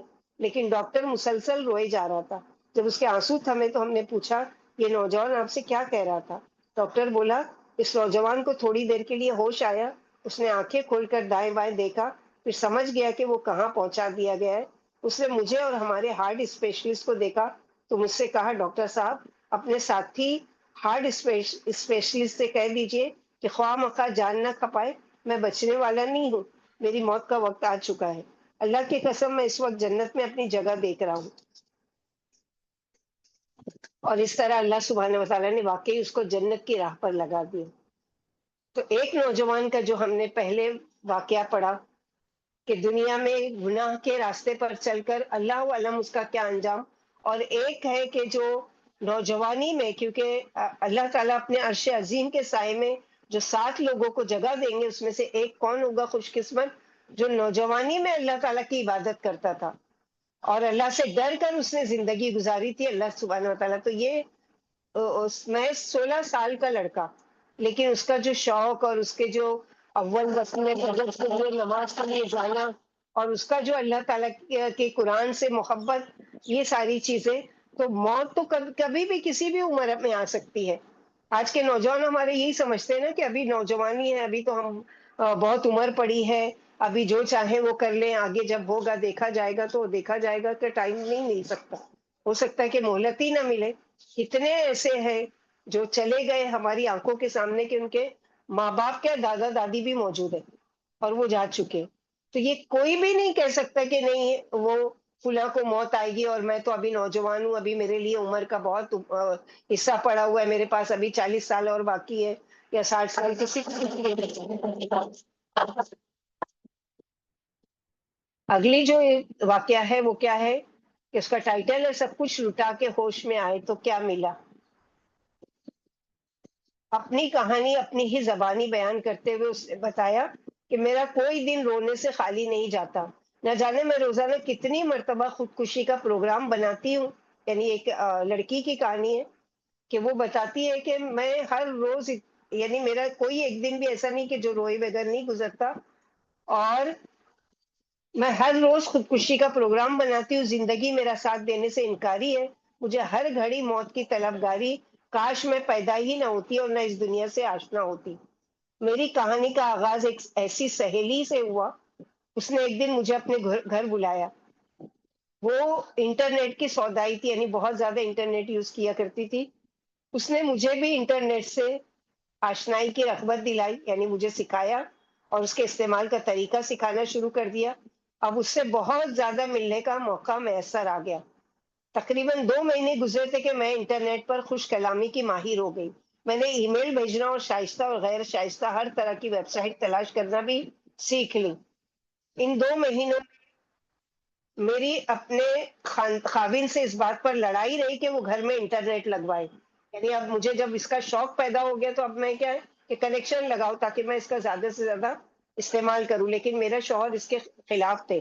بالآخر میں نے اسے یہ کہہ کر قائل کر لیا کہ میں گھر میں اکیلی بوریت محسوس کرتی ہوں، میری سہیلیاں انٹرنیٹ استعمال کرتی ہیں، کیوں نہ میں اس کے ذریعے ان سے بات چیت کر لیا کروں جو فون کی بنسبت بہت سستی پڑتی ہے۔ میرے خاوند نے میری بات مان لی۔ کاش وہ ایسا نہ کرتے، کاش وہ میری بات نہ مانتے۔ اب میرا پورا دن اپنی سہیلیوں کے ساتھ چیٹنگ میں گزرتا۔ اس کے بعد میرے خاوند کو میری طرف سے کوئی شکوہ یا مطالبہ سننے کو نہیں ملا۔ جو ہی وہ گھر سے نکلتا میں دیوانہ وار انٹرنیٹ کی طرف لپکتی اور کئی کئی گھنٹے بیٹھی رہتی۔ اب میری یہ خواہش رہتی کہ میرا خاوند گھر سے زیادہ دیر باہر ہی رہے۔ مجھے اپنے خاوند سے محبت تھی، وہ بھی میری محبت کا قدر شناس تھا۔ مالی حالت کمزور ہونے کے باوجود ہر ممکن طریقے سے میری دلجوئی کرتا تھا۔ جو دن گزرتے گئے انٹرنیٹ پر میری توجہ بڑھتی گئی۔ حالت یہ ہو گئی کہ اس کے علاوہ کسی کام میں دلچسپی نہ رہی۔ پہلے ہر 2 ہفتے بعد میں اپنے خاوند کے ساتھ میکے اور سسرال جاتی تھی، اب اس سے بھی کترانے لگی۔ جب بھی میرا ہسبینڈ یعنی میرا خاوند اچانک گھر میں داخل ہوتا، میں فوراً نیٹ پر کھلی ہوئی فائلیں بند کرنا شروع کر دیتی۔ اسے یہ کام بڑا عجیب لگتا۔ شک تو نہیں کیا مگر اس کے دل میں یہ دیکھنے کا اشتیاق پیدا ہو کہ میں انٹرنیٹ پر کرتی کیا ہوں۔ ایک دن اسے شاید جلدی چھٹی ہو گئی یا وہ میری ٹو لینے کے لیے وقت سے پہلے آ گیا۔ گھر میں یوں داخل ہوا کہ میں سنبھل نہیں سکی۔ اس نے میری چیٹنگ دیکھ لی جو میں بند نہ کر پائی تھی۔ وہ ڈانٹتے ہوئے طنزیہ لہجے میں کہنے لگا، انٹرنیٹ معلومات کا وسیع میدان ہے، اسے وقت ضائع کرنے کا وسیلہ نہیں بنانا چاہیے۔ وقت گزرتا گیا اور میں چیٹنگ کے فتنے میں اور زیادہ گرفتار ہوتی چلی گئی۔ بچوں کی تربیت کا معاملہ خادمہ پر چھوڑ دیا۔ خاوند کی واپسی کا وقت ہوتا تو کمپیوٹر بند کر دیتی۔ میں نے اپنا خیال کرنا بھی چھوڑ دیا۔ پہلے یہ ہوتا تھا کہ میں خاوند کی واپسی کے وقت بند سنور کر آراستہ پیراستہ ہو جاتی، لیکن انٹرنیٹ آنے کے بعد یہ عمل مدھم ہوتے ہوتے بالکل ختم ہو گیا۔ میں انٹرنیٹ کی اس قدر دل دادہ ہو گئی تھی کہ خاوند کے سونے کے بعد چپکے سے کمپیوٹر والے کمرے میں چلی جاتی اور جاگنے سے پہلے چپکے سے آ جاتی۔ اسے معلوم تھا کہ میں انٹرنیٹ پر جو کچھ کرتی ہوں وہ محض وقت کا ضیاع ہے، لیکن وہ میری تنہائی اور گھر والوں سے دوری کے احساس کے زیر اثر مجھ سے مشفقانہ رویہ رکھتا تھا، مگر میں اس سے غلط فائدہ اٹھاتی رہی۔ اولاد کی تربیت کے حوالے سے میری لاپرواہی پر وہ بہت پریشان تھا۔ اسے کئی دفعہ توجہ دلائی لیکن میں جھوٹ موٹ کے آنسو ٹپکانے لگتی اور کہتی، آپ نہیں جانتے آپ کی غیر موجودگی میں کیا ادھم بچتا ہے، میں بچوں کی تربیت کے لیے فکر مند رہتی ہوں، وہ مجھے تنگ کر کے ہلکان کرتے۔ مختصر یہ کہ میں خاوند سمیت ہر چیز سے لاپرواہ ہو گئی تھی، اپنے گھر سے، اپنے بچوں سے، اپنے شوہر سے۔ پہلے وہ گھر سے باہر جاتا تو میں اس سے 10 10 مرتبہ فون کر کے کانٹیکٹ کرتی تھی، لیکن انٹرنیٹ آنے کے بعد گھر کے ضروری کام کے لیے کبھی کبھار ہی فون کرتی تھی۔ یوں میرا خاوند انٹرنیٹ پر بہت خار کھانے لگا۔ اسی طرح 6 مہینے گزر گئے۔ اس دوران جعلی ناموں سے میرے کئی لنکس بن گئے جو مجھ سے چیٹنگ کرنا چاہتے تھے۔ میں اسی کے ساتھ چیٹنگ کرنے لگتی۔ مجھے معلوم بھی ہو جاتا کہ وہ مرد ہے، مگر میں مردوں سے بھی بے تکلف چیٹنگ کرتی تھی۔ ایک مرد سے میں بہت متاثر ہوئی، اس کی باتیں میرے دل کو چھونے لگی۔ دن پر دن یہ تعلق بڑھنے لگا اور تقریباً 3 ماہ تک مسلسل بڑھتا چلا گیا۔ اس نے اپنے شہد بھرے لہجے اور محبت و عشق کی باتوں سے مجھے پاس لیا۔ بسا اوقات اس کی باتیں معمولی ہوتی تھی لیکن شیطان انہیں بہت خوبصورت کر کے دکھاتا تھا۔ اب تک ہماری بات چیت تحریری طور پر ہوتی رہی۔ ایک دن اس نے میری آواز سننے کی تمنا کی، میں نے انکار کر دیا۔ وہ اپنی بات پر اڑا رہا، پھر مجھ سے چیٹنگ اور ای میل ختم کرنے کی دھمکی دینے لگا۔ میں نے اس کا مطالبہ ٹالنے کی بڑی کوشش کی لیکن نہ جانے کیوں ناکام رہی۔ بالآخر اس شرط پر کہ صرف ایک دفعہ بات کروں گی بس، میں نے اس کا مطالبہ قبول کر لیا۔ ہم نے چیٹنگ کا صوتی یعنی جو وائس کمیونیکیشن ہوتا ہے، صوتی پروگرام استعمال کرتے ہوئے بات چیت کی۔ اگرچہ یہ سسٹم زیادہ بہتر نہیں تھا لیکن پھر بھی اس کی آواز بہت خوبصورت اور اس کی باتیں بڑی دلکش معلوم ہوئی۔ اس نے کہا انٹرنیٹ پر آپ کی آواز صاف سنائی نہیں دیتی، لہٰذا اپنا فون نمبر دیجیے۔ میں نے انکار کر دیا، اس کی جسارت پر حیران بھی ہوئی۔ پھر عرصہ بیت گیا، اس سے بات چیت کی نوبت نہیں آئی۔ میں خوب اچھی طرح جانتی تھی کہ شیطان میرے پیچھے پڑ گیا ہے، جو اس کی آواز کو خوب سے خوب تر بنا کر پیش کر رہا ہے، اور میرے دل سے باقی ماندہ عفت و عصمت کا احساس ختم کرنے کے در پہ ہے۔ ایک دن میں نے اس سے فون پر بات کی، بس اسی وقت سے میری زندگی گراوٹ اور گندگی کا شکار ہو گئی۔ بات طے ہو گئی۔ میری کہانی پڑھنے والا سمجھتا ہوگا کہ میرا خاوند میرے بارے میں لاپرواہی کا مظاہرہ کرتا تھا یا گھر سے زیادہ غائب رہتا تھا، لیکن معاملہ اس کے برعکس ہے۔ وہ صرف اپنے کام کے لیے گھر سے باہر جاتا تھا۔ اس نے تو میری اور میری اولاد کی خاطر اپنے دوستوں کو بھی چھوڑ دیا تھا۔ انٹرنیٹ سے دل لگی کے بعد جو روزانہ 8 سے 12 گھنٹے ہوتی تھی، مجھے خاوند کا گھر میں زیادہ رہنا اچھا نہیں لگتا تھا۔ میں اسے اکثر گھر بیٹھے رہنے پر کوستی اور ترغیب دیتی کہ شام کو بھی کوئی کام کاج کرے، تاکہ بے پناہ قرض اور لگاتار قسطوں سے جان چھوٹ جائے، یعنی پارٹ ٹائم جاب بھی کروں۔ اس نے واقعی میری بات پر عمل کیا اور ایک چھوٹے کارخانے میں اپنے دوست کے ساتھ یعنی بزنس پارٹنر بن گیا۔ اس کے بعد انٹرنیٹ پر گزرنے والے وقت میں اور زیادہ اضافہ ہو گیا، یعنی اور مجھے ٹائم مل گیا کہ میں اس گناہ کے کام میں لگی رہوں، باوجود اس کے کہ وہ ہزاروں روپے کے ٹیلی فون بل سے پریشان تھا۔ یعنی ظاہر ہے اتنا یوز ہو رہا ہے تو اتنا زیادہ بل بھی آتا ہوگا۔ مجھے اس کا کوئی احساس نہیں رہا۔ ادھر اس اجنبی شخص سے میرا رابطہ اور آگے بڑھنے لگا۔ کئی مرتبہ میری آواز سننے کے بعد وہ مجھ سے ملاقات کی آرزو کرنے لگا۔ میں نے اسے ڈانٹ دیا۔ میں اسے تو اس کی خواہش ملاقات پر ڈانٹتی تھی، مگر خود اسے دیکھنے کا بڑا شوق رکھتی تھی۔ اس کے باوجود ملاقات سے گریزا تھی۔ کوئی اور وجہ نہیں تھی، بس ایک انجانا سا خوف تھا۔ دوسری طرف اس کا اسرار روز بروز بڑھتا گیا۔ وہ صرف میرے دیدار کا مشتاق تھا۔ آخر کار میں نے اس کا یہ مطالبہ بھی مان لیا، اس شرط پر کہ یہ ہماری پہلی اور آخری ملاقات ہوگی۔ باہم معاہدے کے بعد ہم دونوں ایک بازار میں ملے۔ ہم دونوں اکیلے تھے، شیطان کے علاوہ دور تک کوئی متنفس نہ تھا۔ میں پہلی ہی نظر میں اس کی گرویدہ جمال ہو گئی۔ شیطان نے اسے میری نظروں میں بہت حسین و جمیل بنا دیا تھا۔ میرا خاوند بھی حسن میں کم نہیں تھا، لیکن شیطان کی عادت یہ ہے کہ حرام کو خوب بنا سنوار کر پیش کرتا ہے۔ ملاقات ختم ہو گئی۔ اس کے بعد وہ میرے ساتھ تعلقات بڑھانے لگا۔ وہ اس بات سے بے خبر تھا کہ میں شادی شدہ ہوں اور کئی بچوں کی ماں ہوں۔ کئی بار اس نے مجھے دیکھا، خوب چکنی چپڑی باتیں کی، میرے بارے میں ہر بات معلوم کی۔ پھر وہ مجھے خاوند سے بزد کرنے لگا۔ پھر ایک دن اس نے مجھے اپنے خاوند سے طلاق لے کر اپنے ساتھ شادی کا ارمان پیش کر دیا۔ میں اپنے خاوند سے نفرت کرنے لگی، نت نئے مسائل اور جھگڑے پیدا کرنے شروع کر دیے تاکہ وہ مجھے خود ہی طلاق دے دے۔ میرا خاوند پریشان کن مسائل کا سامنا نہ کر سکا، اکثر گھر سے غائب رہنے لگا۔ پھر بہت ہولناک واقعہ پیش آیا۔ ہوا یوں کہ ایک دن میرے خاوند نے بتایا کہ وہ کسی کام کے سلسلے میں 5 دن کے سفر پر جا رہا ہے۔ اس نے مجھے بچوں سمیت میکے جانے کا مشورہ دیا۔ میں نے موقع غنیمت جانا، میکے جانے سے انکار کر دیا۔ وہ لاچار ہو کر جمعے کے دن سفر پر روانہ ہو گیا۔ ادھر اتوار کو ہمارا ملاقات کا وعدہ تھا۔ میں شیطان کی انگلی تھام کر چپ چاپ ایک بازار میں اس کے سامنے جا پہنچی، پھر اس کے ساتھ گاڑی میں سوار ہوئی اور وہ گاڑی کو سڑکوں پر دوڑانے لگا۔ زندگی میں یہ پہلا موقع تھا کہ میں ایک اجنبی کے ساتھ گھر سے نکلی تھی۔ میں سخت پریشان تھی۔ میں نے اس سے کہا میں گھر سے زیادہ دیر غائب نہیں رہنا چاہتی، ڈرتی ہوں کہیں خاوند گھر نہ پہنچ جائے یا کوئی اور خوشگوار واقعہ نہ پیش آ جائے۔ وہ کہنے لگا جب تیرے خاوند کو اس بات کا علم ہوگا وہ تجھے خود ہی طلاق دے دے گا، اس طرح تجھے اس سے خلاصی مل جائے گی۔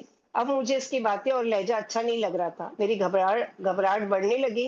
میں نے پھر اس سے کہا زیادہ دور نہ جاؤ، میں گھر سے لیٹ نہیں ہونا چاہتی، لیکن وہ مجھے ادھر ادھر کی باتوں میں الجھانے لگا۔ اچانک ہم اندھیرے میں ڈوبی ہوئی ایک نامعلوم جگہ پر پہنچے۔ یہ کوئی ریسٹ ہاؤس معلوم ہوتا تھا۔ میں چیخنے لگی یہ کون سی جگہ ہے، مجھے کہاں لے کر آئے ہو؟ گاڑی رکی، دوسرے آدمی نے دروازہ کھولا، اس نے مجھے بہت بری طرح گھسیٹ کر باہر نکالا اور کچھ دور جا کر ایک کمرے میں دھکیل دیا۔ وہاں پہلے ہی 2 آدمی بیٹھے ہوئے تھے۔ ایک طرف سے عجیب و غریب خوشبوئیں اٹھ رہی تھی، ہر چیز مجھ پر بجلی بن کر گر رہی تھی۔ میں بہت چیخی، بہت چلائی، اس سے رحم کی اپیل کی، مگر میری فریاد آوارہ کہکاؤں میں گم ہو گئی۔ اجنبی مقام پر میں خوف کی شدت سے ارد گرد کے حالات سمجھنے سے قاصر تھی۔ اچانک میرے چہرے پر ایک تھپڑ پڑا، پھر ایک گرجدار دھمکی سنائی دی۔ اس نے مجھے ہلا کر رکھ دیا۔ اس کے بعد ڈر کے مارے ہوش و آواز کھو بیٹھی۔ پھر جو ہونا تھا ہوا۔ جب مجھے ہوش آیا تو مجھ پر شدید روب طاری تھا، جسم کانپ رہا تھا، آنسو تھمنے کا نام نہیں لیتے تھے۔ انہوں نے میری آنکھوں پر پٹی باندھی، کار میں ڈالا اور میرے گھر کے قریب ایک جگہ پھینک گئے۔ میں جلدی سے اپنے گھر میں گھس گئی، رو رو کر اپنے آنسو خشک کر لیے اور اپنے آپ کو کمرے میں قید کر کے بیٹھ گئی۔ اپنے بچوں کو دیکھا نہ اپنے منہ میں کوئی لقمہ ڈالا۔ اب مجھے خود اپنے وجود سے نفرت ہو گئی، خودکشی کی کوشش کی، کامیاب نہیں ہو سکی۔ اولاد کے بارے میں کوئی ہوش نہیں رہا۔ میرا خاوند سفر سے لوٹ آیا، میری حالت اس قدر خراب تھی کہ اپنے قدموں پر چل بھی نہیں سکتی تھی۔ وہ مجھے اٹھا کر ہاسپٹل لے گیا، ڈاکٹر نے مجھے سکون آور اور اسٹرانگ دوائیں دی۔ میں نے اپنے خاوند سے کہا مجھے فوراً میکے پہنچا دیجیے۔ میں بہت رو رہی تھی، گھر والے کچھ نہ کچھ کر سکتے تھے، ان کا خیال تھا کہ میری اپنے خاوند سے کوئی لڑائی ہو گئی ہے، میرے والد نے میرے خاوند سے مفاہمت کرانی چاہیے، وہ کسی نتیجے پر نہ پہنچ سکے۔ میرے خاوند کو نہ کسی اور کو کچھ معلوم ہی نہیں تھا کہ مجھ پر کس قیامت کی بجلیاں گزر چکی ہیں۔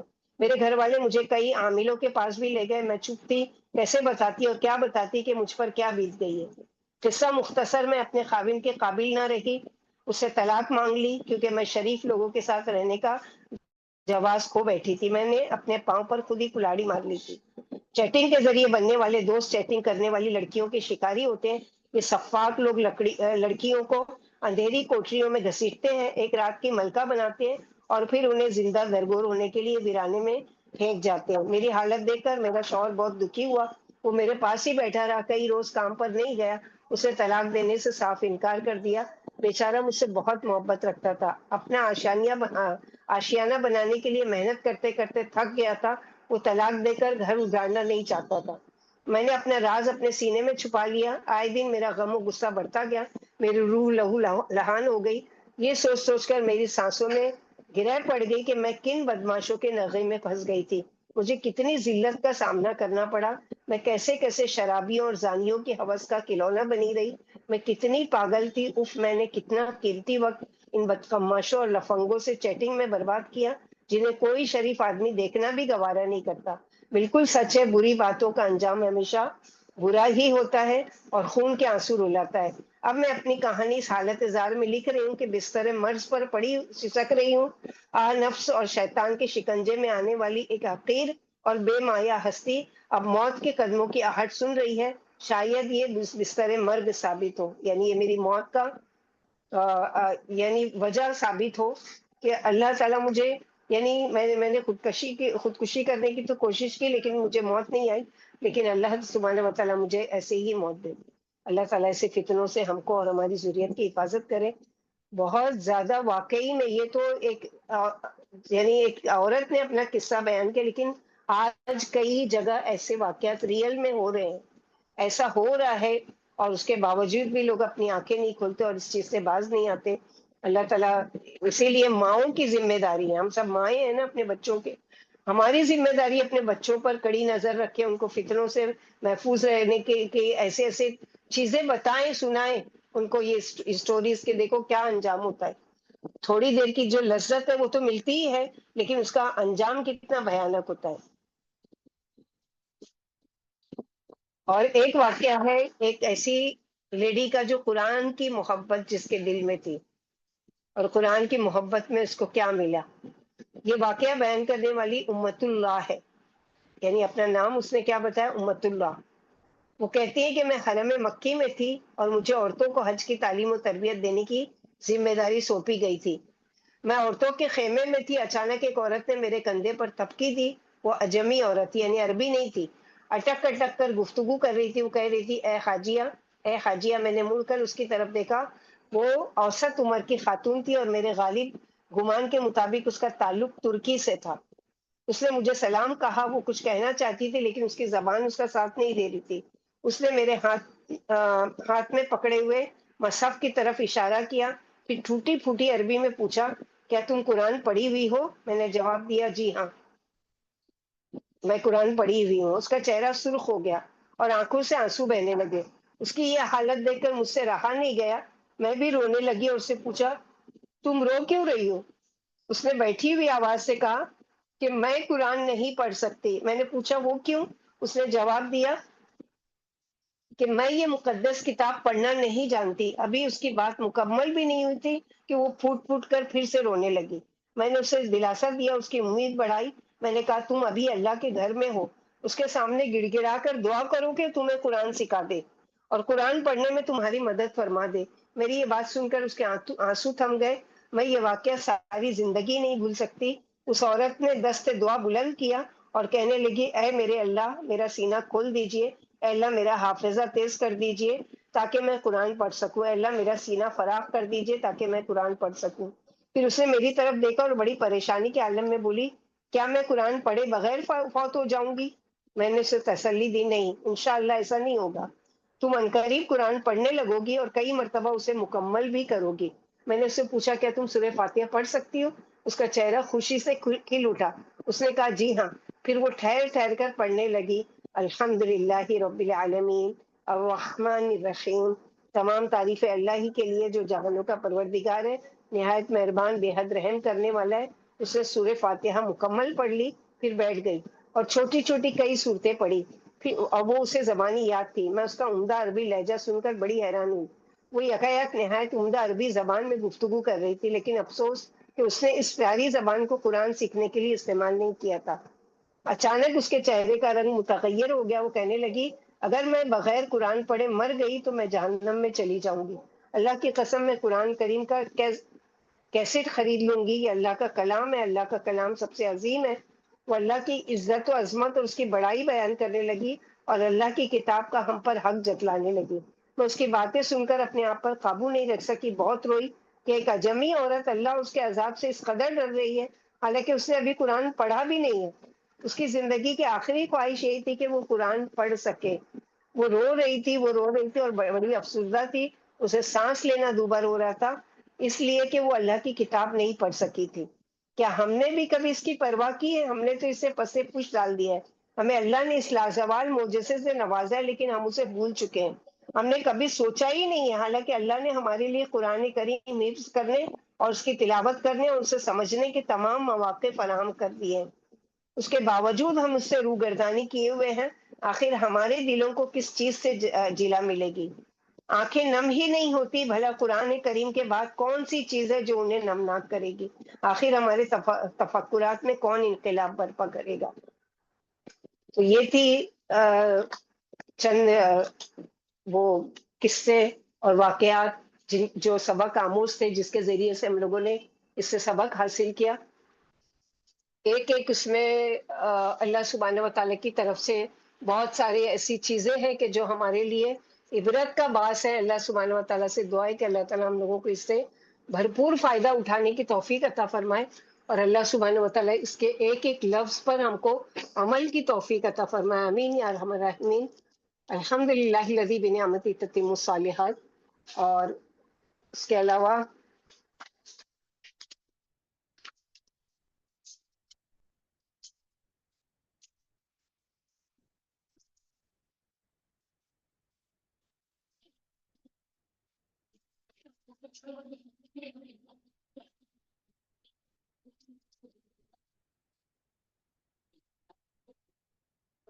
کچھ اور وہ ہے کہ واقعات کے جس کو ہم پڑھیں گے جو عورتوں سے ریلیٹڈ ہیں انشاءاللہ باذن اللہ. یہ ایک الگ بک ہے جس کا نام ہے ملکہ عالیہ، یعنی اے عورتوں اپنے اوپر فخر کرو کہ اللہ سبحانہ و تعالیٰ نے تم کو یعنی گھر کی ملکہ بنایا ہے، اور تم اپنے آپ کو یعنی کس روش پر لگا رہی ہو. تو یہاں پر یہ بتایا، ایک ماریا ایک نوجوان اور خوبصورت لڑکی تھی. اس کا تعلق روس کے قدیم روایت کے حامل ایک مذہبی گھرانے سے تھا. وہ آرتھوڈکس عیسائی تھی اور مذہب کے معاملے میں شدید متعصب تھی. ایک روسی تاجر نے اسے پیشکش کی کہ وہ اس کے اور چند دیگر لڑکیوں کے ہمراہ کسی خلیجی ملک چلے، وہاں سے برقی آلات خرید کر لائے اور انہیں یہاں روس میں فروخت کر کے کثیر منافع کمائے. یہ معاہدہ طے پا گیا تو روسی تاجر نے لڑکیوں کے سفر کا بندوبست کیا. یہ لوگ وہاں پہنچے تو روسی تاجر کا اصلی اور نہایت مکروہ چہرہ بے نقاب ہوا. اس نے بھاری معاوضے اور وسیع و عریض تعلقات کا لالچ دے کر لڑکیوں سے بدکاری کا دھندا کرانا چاہا. زیادہ تر لڑکیاں اس کے جھانسے میں آ گئی. ماریا نامی کٹر عیسائی لڑکی نے تاجر کی بات ماننے سے انکار کر دیا. تاجر نے اس کا مذاق اڑاتے ہوئے کہا، تم پردیس میں برباد ہو جاؤ گی. تن کے کپڑے کے سوا تمہارے پاس کچھ نہیں ہے، اور میں تمہیں ایک پھوٹی کوڑی بھی نہیں دینے والا اگر تم نے میری بات نہیں مانی. اس نے ماریا کا عرصہ حیات تنگ کرنے کی ٹھانی. اسے دوسری لڑکیوں کے ساتھ ایک فلیٹ میں رہائش دی اور ان کے پاسپورٹ چھپا کر رکھ دیے. ماریا کے علاوہ سب لڑکیوں نے حالات سے سمجھوتا کر لیا اور روسی تاجر کے اشاروں پر چلنے لگی۔ ماریا کو کسی صورت گوارا نہیں تھا کہ وہ اپنی عفت و عصمت کا سودا کرے۔ وہ روزانہ تاجر سے اصرار کرتی کہ پاسپورٹ اسے لوٹا دے اور اپنے وطن واپس جانے دے۔ تاجر کے کان پر جوں تک نہیں رنگی، لیکن ماریا نے اس کے چنگل سے آزاد ہونے کا عزم کر لیا تھا۔ ایک روز اس نے فلیٹ میں کھود کریت کی اور اپنا پاسپورٹ ڈھونڈ نکالا۔ ماریا وہاں سے بھاگ نکلی اور کھلی سڑکوں پر آ گئی۔ تن کے کپڑوں کے سوا اس کے پاس کچھ نہیں تھا۔ مسلمانوں کے اس ملک میں اس کا کوئی جاننے والا بھی نہیں تھا، کسی سے جان پہچان بھی نہیں تھی۔ کچھ سمجھ میں نہیں آتا تھا کہ کہاں جائے۔ پریشانی کے عالم میں ادھر ادھر بھٹکتی رہی۔ اچانک ایک نوجوان پر اس کی نظر پڑی جو چہرے مورے سے شریف آدمی دکھائی دیتا تھا۔ اس کے ہمراہ 3 عورتیں بھی تھیں۔ ماریا اس نوجوان کی طرف آئی اور روسی زبان میں اسے اپنی حالت زار سے آگاہ کرنا چاہا۔ نوجوان نے ایکسکیوز کی کہ وہ روسی زبان نہیں جانتا۔ ماریا نے انگریزی میں پوچھا، کیا آپ لوگوں کو انگلش آتی ہے؟ نوجوان نے اس بات میں جواب دیا تو ماری خوشی کے رو دیا اور کہنے لگی، میرا تعلق رشیا سے ہے، یہاں میرا کوئی ٹھکانہ نہیں ہے، اتنے پیسے بھی نہیں ہے کہ کسی ہوٹل میں ہی رہائش اختیار کر لوں۔ آپ سے التجا ہے کہ مجھے کم از کم 2 یا 3 دن اپنے یہاں ٹھہرا لیں تاکہ میں اپنے وطن پہنچنے کی کوئی ترکیب سوچ سکوں۔ میں آپ کا یہ احسان زندگی بھر نہیں بھولوں گی۔ یہ کہہ کر اس نے اپنی بد نصیبی کی داستان سنانی شروع کی، کیسے وہ ایک بدکماش روسی تاجر کی باتوں میں آ کر یہاں پہنچ گئی تھی۔ خالد اس کی باتیں سن کر گہری سوچ میں ڈوب گیا۔ اسے اندیشہ تھا کہ لڑکی جھوٹ بول رہی ہے۔ ادھر ماریا کے آنسو رکنے کا نام لیتے تھے۔ وہ التجا بھری نظروں سے خالد کی طرف دیکھ رہی تھی۔ خالد نے اپنی والدہ اور بہنوں سے مشورہ کیا۔ آخر ان لوگوں کا دل پسیجا اور وہ ماریا کو گھر لے گئے۔ وہاں پہنچ کر اس نے گھر والوں سے رابطہ کرنے کی کوشش کی، لیکن کوئی جواب نہیں ملا۔ ماریا کے شہر میں ٹیلی فون کی لائنیں خراب تھیں۔ گھنٹہ بھر انتظار کے بعد دوبارہ رابطہ کیا، لیکن بے سود۔ خالد کے اہل خانہ کو علم ہوا کہ ماریا عیسائی لڑکی ہے تو انہوں نے اس سے نہایت نرمی کا برتاؤ کیا۔ ماریا کو خالد کے اہل خانہ سے انس ہو گیا۔ اس نے ماریا کو اسلام قبول کرنے کی دعوت دی، لیکن اس نے سختی سے انکار کر دیا۔ وہ مذہب کے موضوع کو زیر بحث لانا نہیں چاہتی تھی۔ وہ روس کے متعصب اور شدت پسند آرتھوڈکس خاندان سے تعلق رکھتی تھی، جسے اسلام کے نام سے بھی نفرت تھی۔ خالد اس کے لیے اسلامی مرکز سے اسلام کے متعلق روسی زبان میں چند کتابیں لے آیا۔ خالد کے سمجھانے بجھانے پر ماریا نے ان کتابوں کا بغور مطالعہ کیا۔ وہ ان کی حقانیت اور مدلل انداز تحریر سے متاثر ہوئے بغیر نہیں رہ سکی۔ اس دوران میں خالد کے اہل خانہ بھی ماریا کو قائل کرنے کی کوشش کرتے رہے۔ چند ہی روز گزرے تھے کہ وہ اسلام لے آئی۔ ماریا دین کی تعلیم حاصل کرتی رہی۔ دینی تعلیم یافتہ صالح خواتین کی ہمنشینی سے اس کے اسلام میں رفتہ رفتہ بڑی خوبی آ گئی۔ اب اسے ڈر لگنے لگا کہ اپنے وطن لوٹی تو کہیں پھر سے عیسائیت کی گرفت میں نہ آ جائے۔ خالد نے ماریا سے نکاح پڑھوا لیا۔ ماریا کا دین اسلام سے لگاؤ عام مسلم خواتین سے کہیں بڑھ کر تھا۔ ایک روز وہ خالد کے ہمراہ بازار گئی تو ایک پاپردہ خاتون کو دیکھا جس نے چہرے پر نقاب ڈال رکھا تھا۔ ماریا نے آج پہلی بار مکمل طور پر باپردہ عورت کا مشاہدہ کیا تھا۔ اس نے حیران ہو کر خالد سے پوچھا، اس خاتون نے چہرے کیوں ڈھانپ رکھے ہیں؟ کیا اس کے چہرے پر کوئی داغ ہے؟ خالد نے جواب دیا، نہیں، اس خاتون نے اللہ تعالیٰ کے حکم کی تعمیل میں حجاب اوڑھا ہوا ہے۔ ماریا خالد کی بات سن کر چند ثانیے خاموش رہی، پھر کہنے لگی، ہاں واقعی یہی اسلامی حجاب ہے۔ اللہ تعالیٰ چاہتا ہے کہ ہم عورتیں اسی کو اپنائیں۔ تمہیں کیسے معلوم؟ خالد نے دریافت کیا۔ ماریا بولی، جب کبھی میں کسی بڑی دکان پر جاتی ہوں تو دکان والوں کی نگاہیں میرے چہرے سے نہیں ہٹتی۔ یوں لگتا ہے کہ لوگوں کی نظریں مجھے نگل جائیں گی، اس لیے لازم ہے کہ میں چہرہ ڈھانپوں اور میرے شوہر کے سوا کوئی اور اسے دیکھنا نہ پائے۔ آج میں یہ حجاب خریدے بغیر بازار سے نہیں جاؤں گی۔ کہاں ملتا ہے یہ؟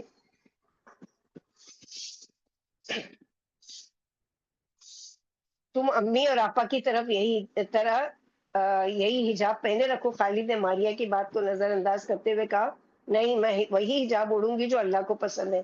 ماریا کا ارادہ مصمم تھا۔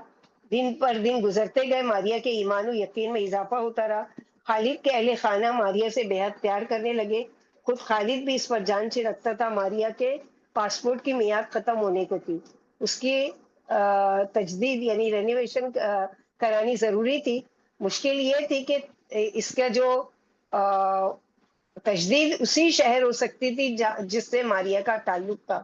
روس جائے بنا کوئی چارہ نہیں تھا، ورنہ اس ملک میں ماریا کا قیام غیر قانونی تصور ہوتا۔ خالد نے طے کیا کہ اس سفر میں وہ ماریا کے ہمراہ ہوگا ماریا بھی محرم کے بغیر سفر نہیں کرنا چاہتی تھی۔ دونوں میاں بیوی رشین ایئر لائنس کے طیارے میں سوار ہوئے۔ ماریا پورے حجاب میں ملبوس تھی، وہ مکمل اعتماد کے ساتھ شوہر کے پہلو میں بیٹھی تھی۔ خالد نے کہا تمہارا حجاب ہمارے لیے مسائل کھڑے کر سکتا ہے۔ سبحان اللہ، کیا آپ چاہتے ہیں کہ میں ان کافروں کا کہا مان لوں، مان کر اللہ تعالیٰ کی نافرمانی کروں؟ ماریا حیران تھی، اس نے پرعزم لہجے میں کہا نہیں، اللہ کی قسم ایسا نہیں ہو سکتا، میں حجاب ہرگز نہیں اتاروں گی، ان کے جی میں جو آئے وہ کرے۔ جہاز کے مسافر اس جوڑے کو عجیب و غریب نظروں سے دیکھتے رہے۔ جہاز کی میزبان لڑکیوں نے کھانا سرو کرنا شروع کیا۔ کھانے کے بعد شراب کھانا خراب کا دور چلا۔ مسافر نشے میں بہہ کر ماریا اس کے شوہر پر آوازیں کسنے لگے۔ خالد پریشانی کے عالم میں ان کی طرف دیکھ رہا تھا۔ روسی زبان میں بکی جانے والی گالیاں اس کی سمجھ سے بالا ترتی۔ ماریا کمال اطمینان سے مسکرا رہی تھی۔ اس نے خالد کو لوگوں کی کڑوی کسیلی باتوں کا ترجمہ کر کے بتایا۔ خالد طیش میں آ گیا۔ ماریا کہنے لگی آپ پریشان مت ہو اور تنگ دل مت ہو، یہ سب باتیں ان ایذاؤں کے مقابلے میں کوئی حیثیت نہیں رکھتی جو صحابہ کرام نے دین کی راہ میں برداشت کی ہے۔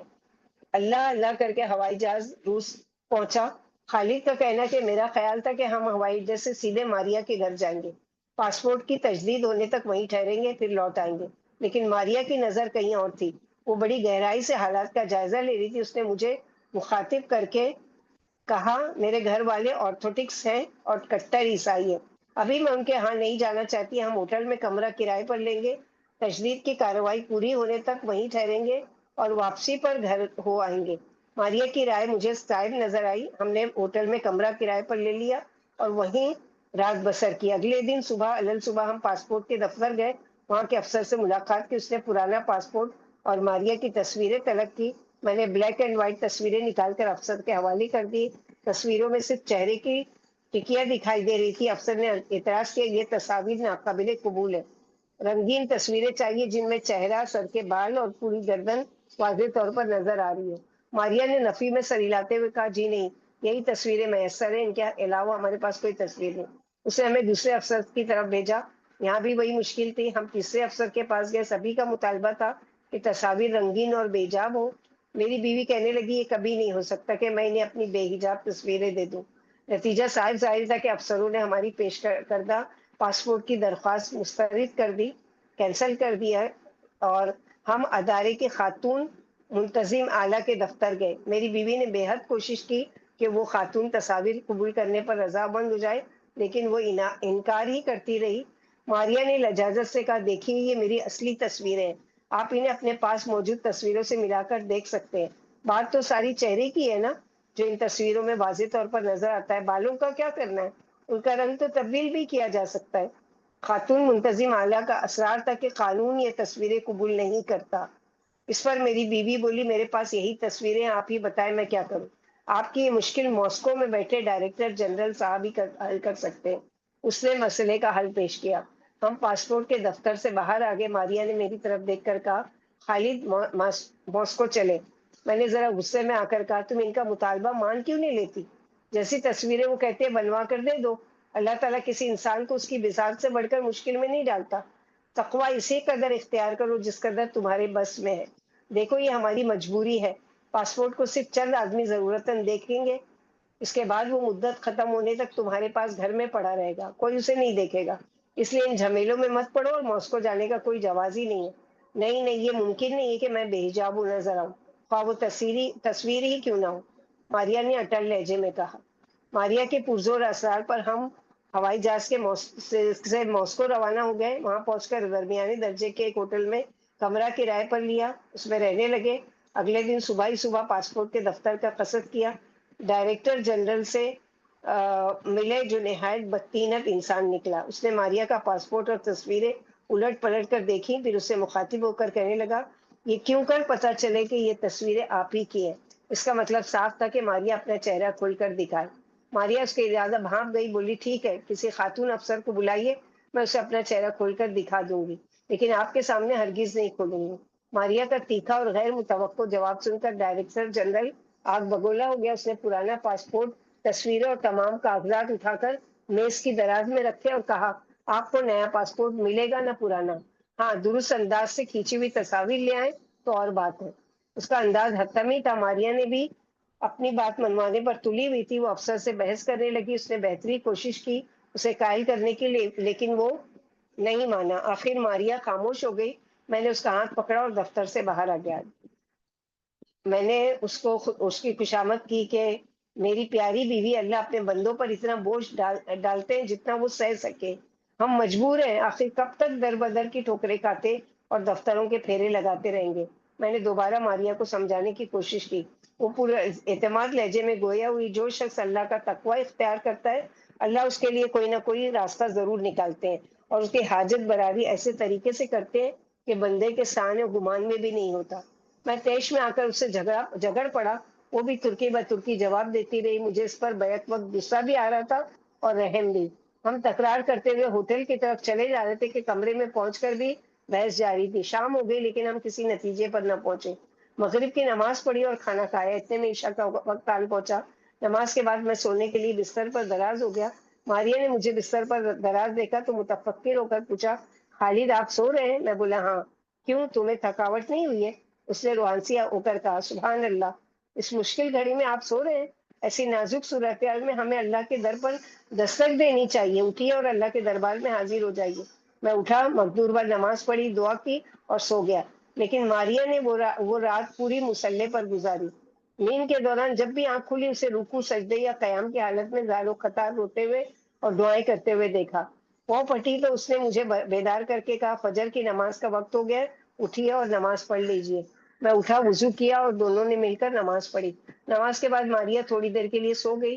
طلوع آفتاب کے بعد جاگی اور کہنے لگی، آئیے پاسپورٹ کے دفتر چلیں۔ پاسپورٹ کے دفتر؟ کس بنا پر؟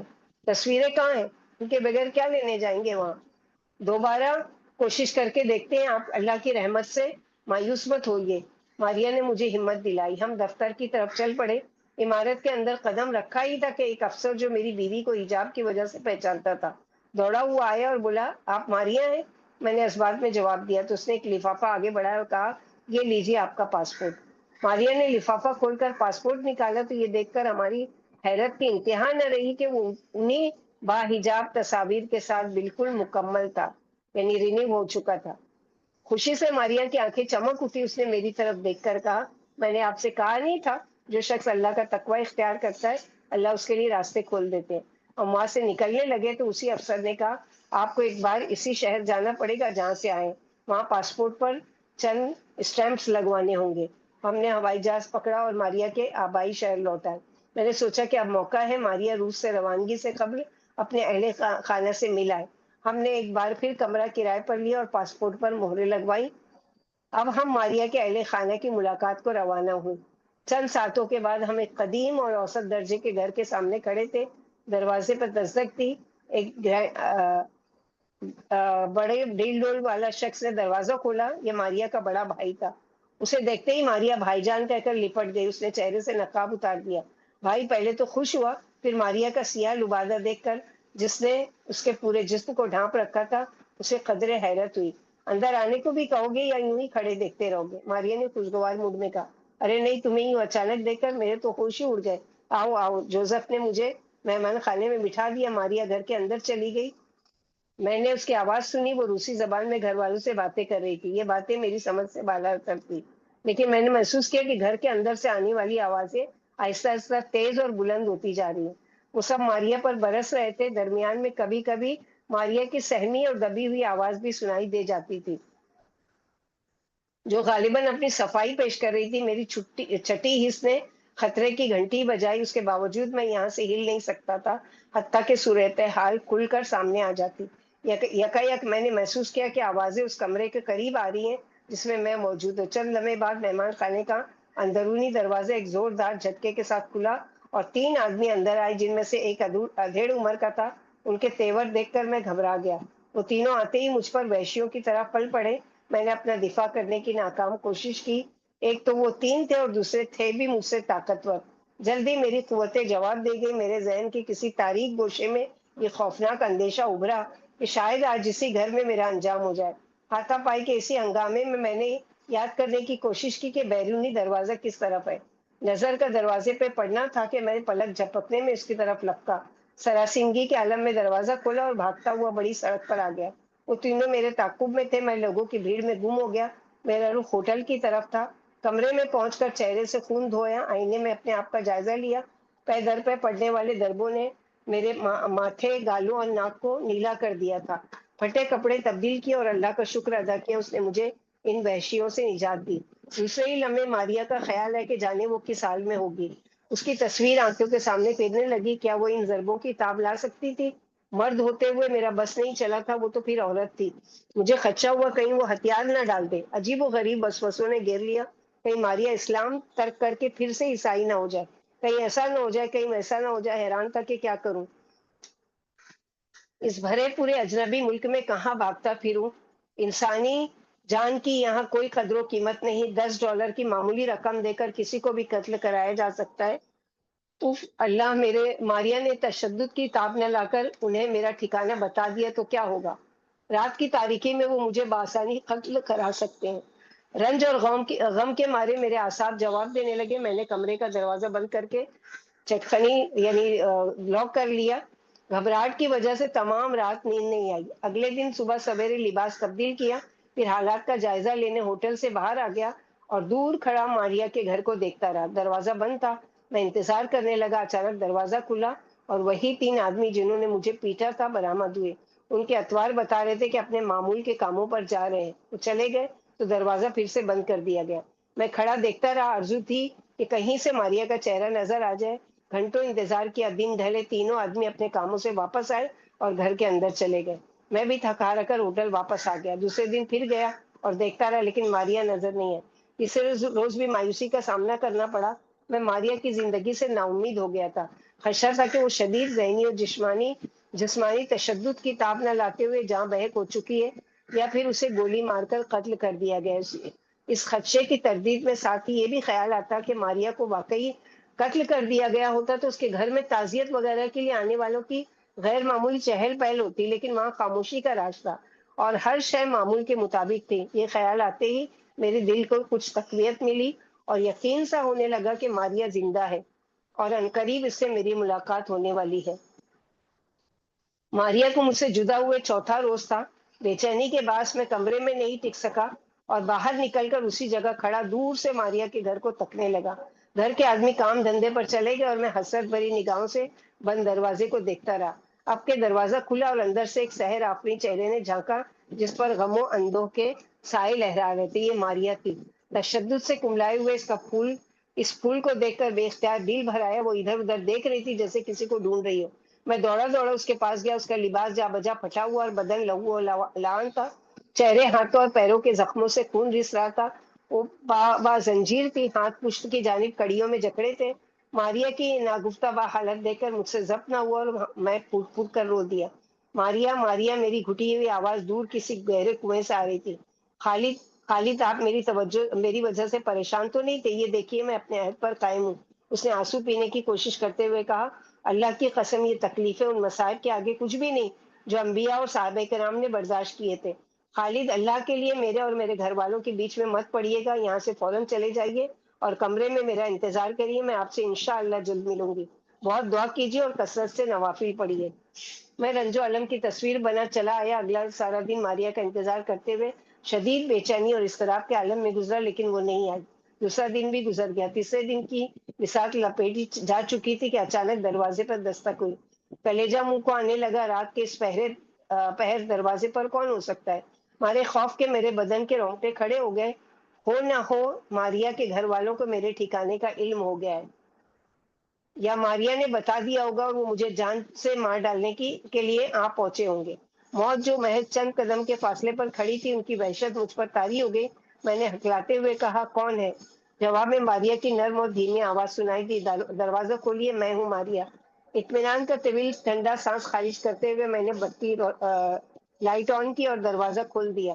ماریا زخمی جسم کے ساتھ میرے سامنے کھڑی کانپ رہی تھی۔ بے قراری سے بولی، جلدی کیجیے، ہمیں ابھی چلنا ہوگا۔ اس حالت میں نے اس کے زخموں پر نظر ڈال کر فکر مندی سے پوچھا، جی ہاں، اسی حالت میں۔ ماریا نے سپاٹ لہجے میں کہا، اللہ کے لیے جلدی کیجیے۔ میں تھوڑا بہت جو سامان تھا سمیٹنے لگا، اتنے میں وہ بھی کپڑے بدل کر حجاب اور ابایا پہن چکی تھی۔ میں نے سامان اٹھایا اور ہم ہوٹل سے نکل آئے۔ ایک ٹیکسی کو رکنے کا اشارہ کیا۔ میں نے روسی زبان میں ڈرائیور کو مخاطب کیا، ایئرپورٹ چلو۔ روسی زبان کی تھوڑی بہت شبہت مجھے ہو گئی تھی۔ ماریا نے نفی میں سر ہلا دیا۔ نہیں ہم ایئرپورٹ نہیں جائیں گے، ہم فلاں قصبے کی طرف جائیں گے۔ کیوں؟ میں نے حیرت سے پوچھا۔ ہم یہاں سے نکلنا ہی تو چاہتے ہیں۔ ہاں ٹھیک ہے، لیکن جب میرے گھر والوں کو پتہ چلے گا کہ میں ان کی گرفت سے بھاگ نکلی ہوں تو وہ ہماری تلاش میں ایئرپورٹ ضرور آئیں گے۔ فی الحال ہمیں وہاں فلاں شہر جانا ہوگا۔ ماریا نے وضاحت کرتے ہوئے ایک دور افتادہ قصبے کا نام لیا۔ وہاں پہنچے تو گاڑی سے اتر کر دوسری گاڑی میں سوار ہوئے اور اگلے شہر چل پڑے۔ وہاں سے تیسرے شہر کی گاڑی پکڑی، تیسرے شہر پہنچ کر پھر گاڑی میں بیٹھے اور رشیا کے دوسرے کنارے پر واقع ایک بڑے شہر میں جا اترے۔ سیدھے اس شہر کے بڑے سے بین الاقوامی ایئرپورٹ پر پہنچے، اپنے ملک کی سیٹیں بک کرائیں اور قریب ہی واقع ایک ہوٹل میں آ ٹھہرے۔ کمرے میں بیٹھے کچھ لمحے اطمینان کا سانس لیا۔ ماریا نے ابا اتارا تو میں نے اس کے جسم کو بغور دیکھا۔ یا اللہ! ماریا کا سارا بدن زخموں سے چور تھا، جلد جا بجا پھٹی ہوئی تھی اور خون بہ رہا تھا، ہاتھ پاؤں نیلگوں تھے۔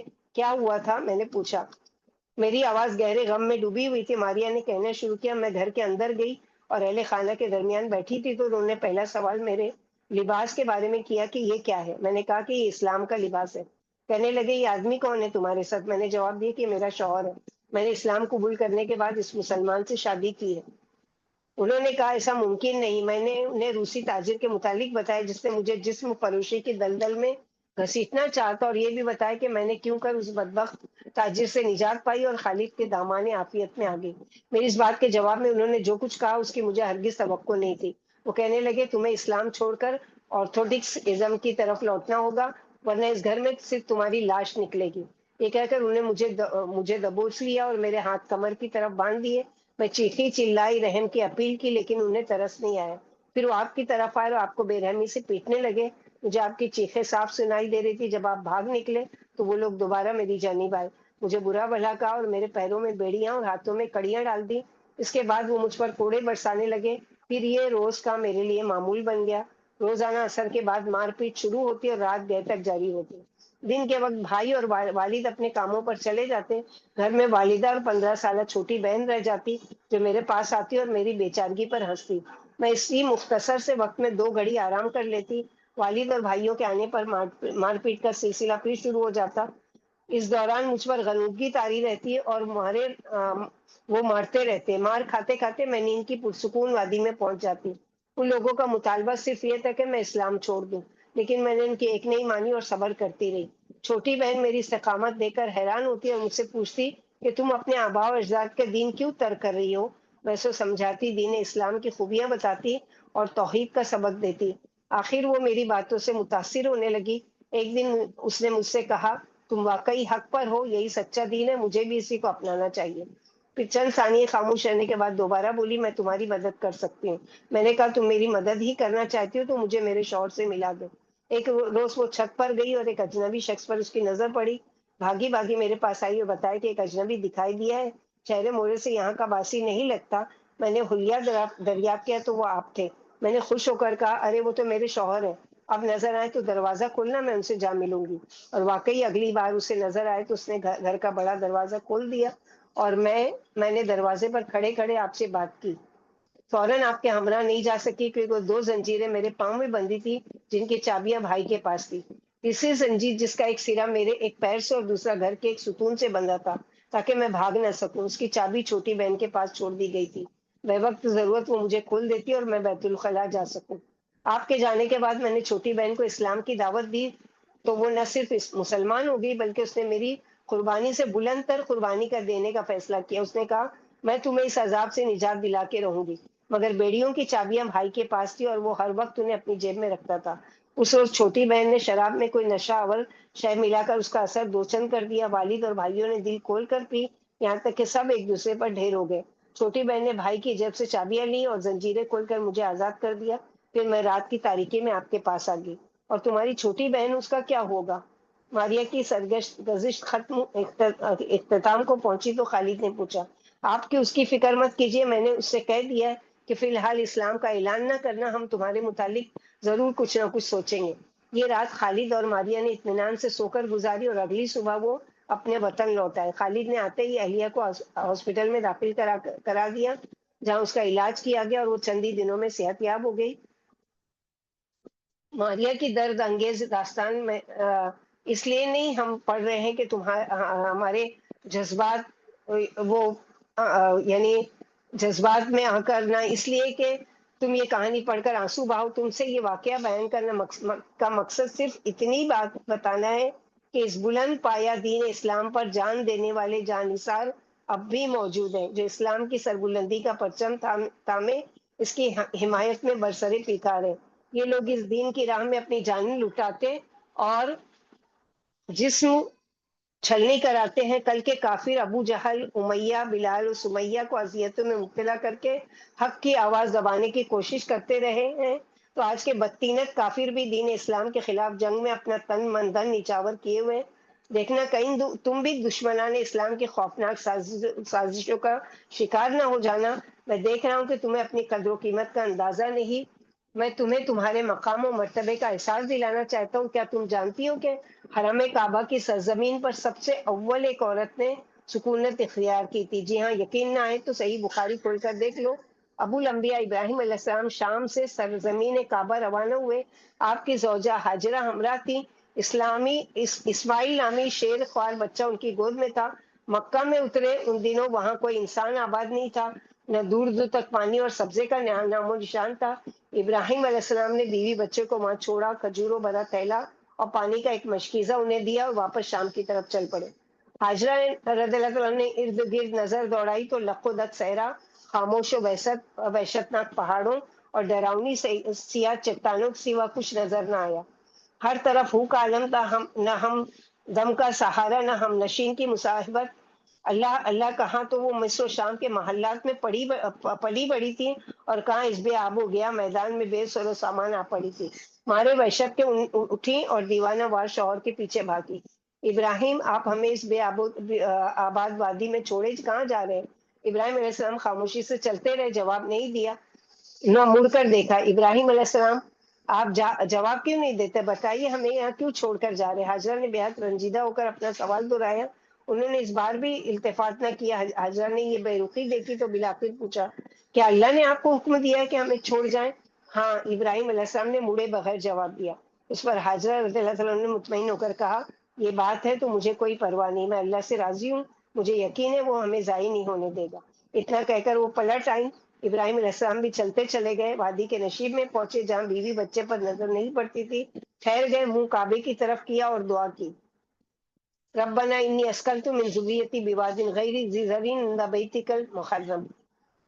ابراہیم علیہ السلام قبولیت دعا کی امید لیے شام روانہ ہوئے. اسماعیل بیٹے کے ساتھ واقع وادی مکہ میں رہنے لگی. کھجور کھا کر پانی پی لیتی اور بچے کو دودھ پلا دیا کرتی.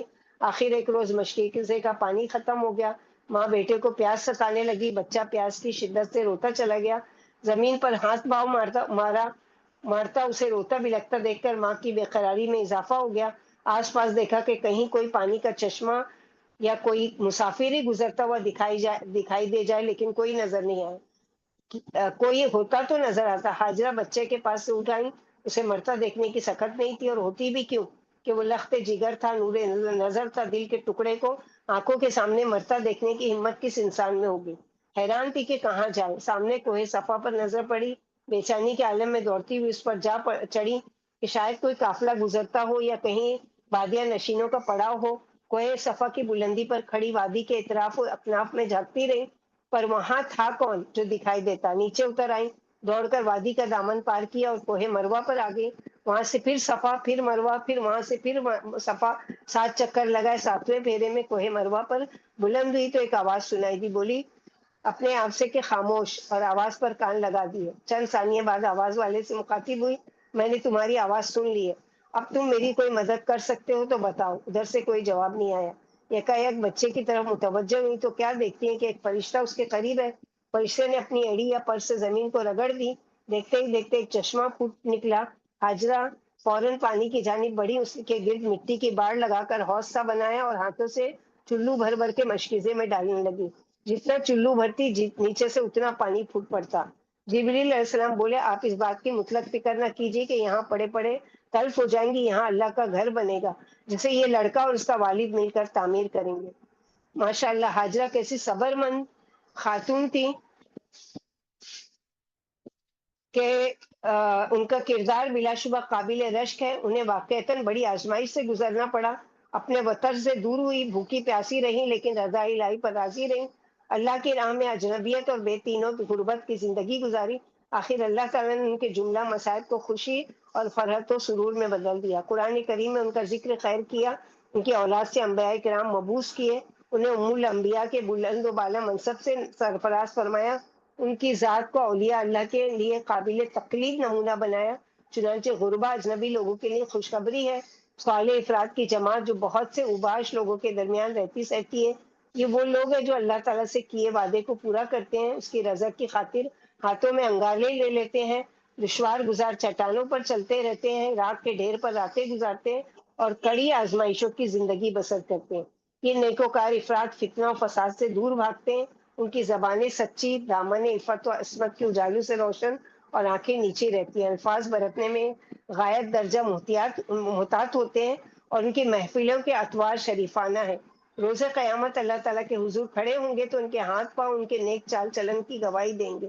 وہ پکار پکار کر کہیں گے، اے رب کریم، آپ کے یہ پاکباز بندے راتوں کو اٹھ اٹھ کر آپ کی یاد میں روتے رہے اور دن کو اعمال صالحہ پر کاربند رہے۔ انہوں نے اپنے خون جگر سے دین اسلام کے پودے کی آبیاری کی، ان کا جینا، ان کا مرنا، ان کی قربانیاں صرف تیرے لیے تھی۔ قل ان صلاتی و نسکی و محیای و مماتی للہ رب العالمین۔ تو اس سے سبق آموز اس میں کیا ہے کہ اگر دین پر چلنے میں کوئی بھی چیز کی رکاوٹ آئی یا کوئی پریشانی آئی یا کوئی طرح کی تکلیف سہنا پڑے تو اس کو اپنے لیے آنر سمجھے کہ یہ اللہ تعالیٰ نے چنا ہمیں۔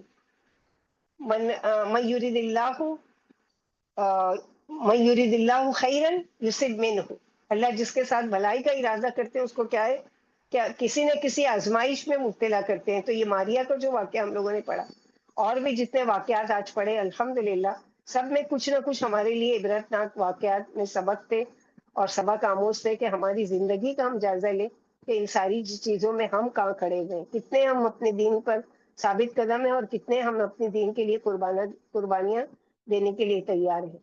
اللہ تعالیٰ ہم کو استقامت نصیب کرے اور اسی استقامت اور توحید کے ساتھ رہتے ہوئے اس دنیا سے جانے کی توفیق دے اس حال میں کہ ہماری زبان پر کلمہ طیبہ جاری ہو اور توحید پر ہمارا خاتمہ ہو۔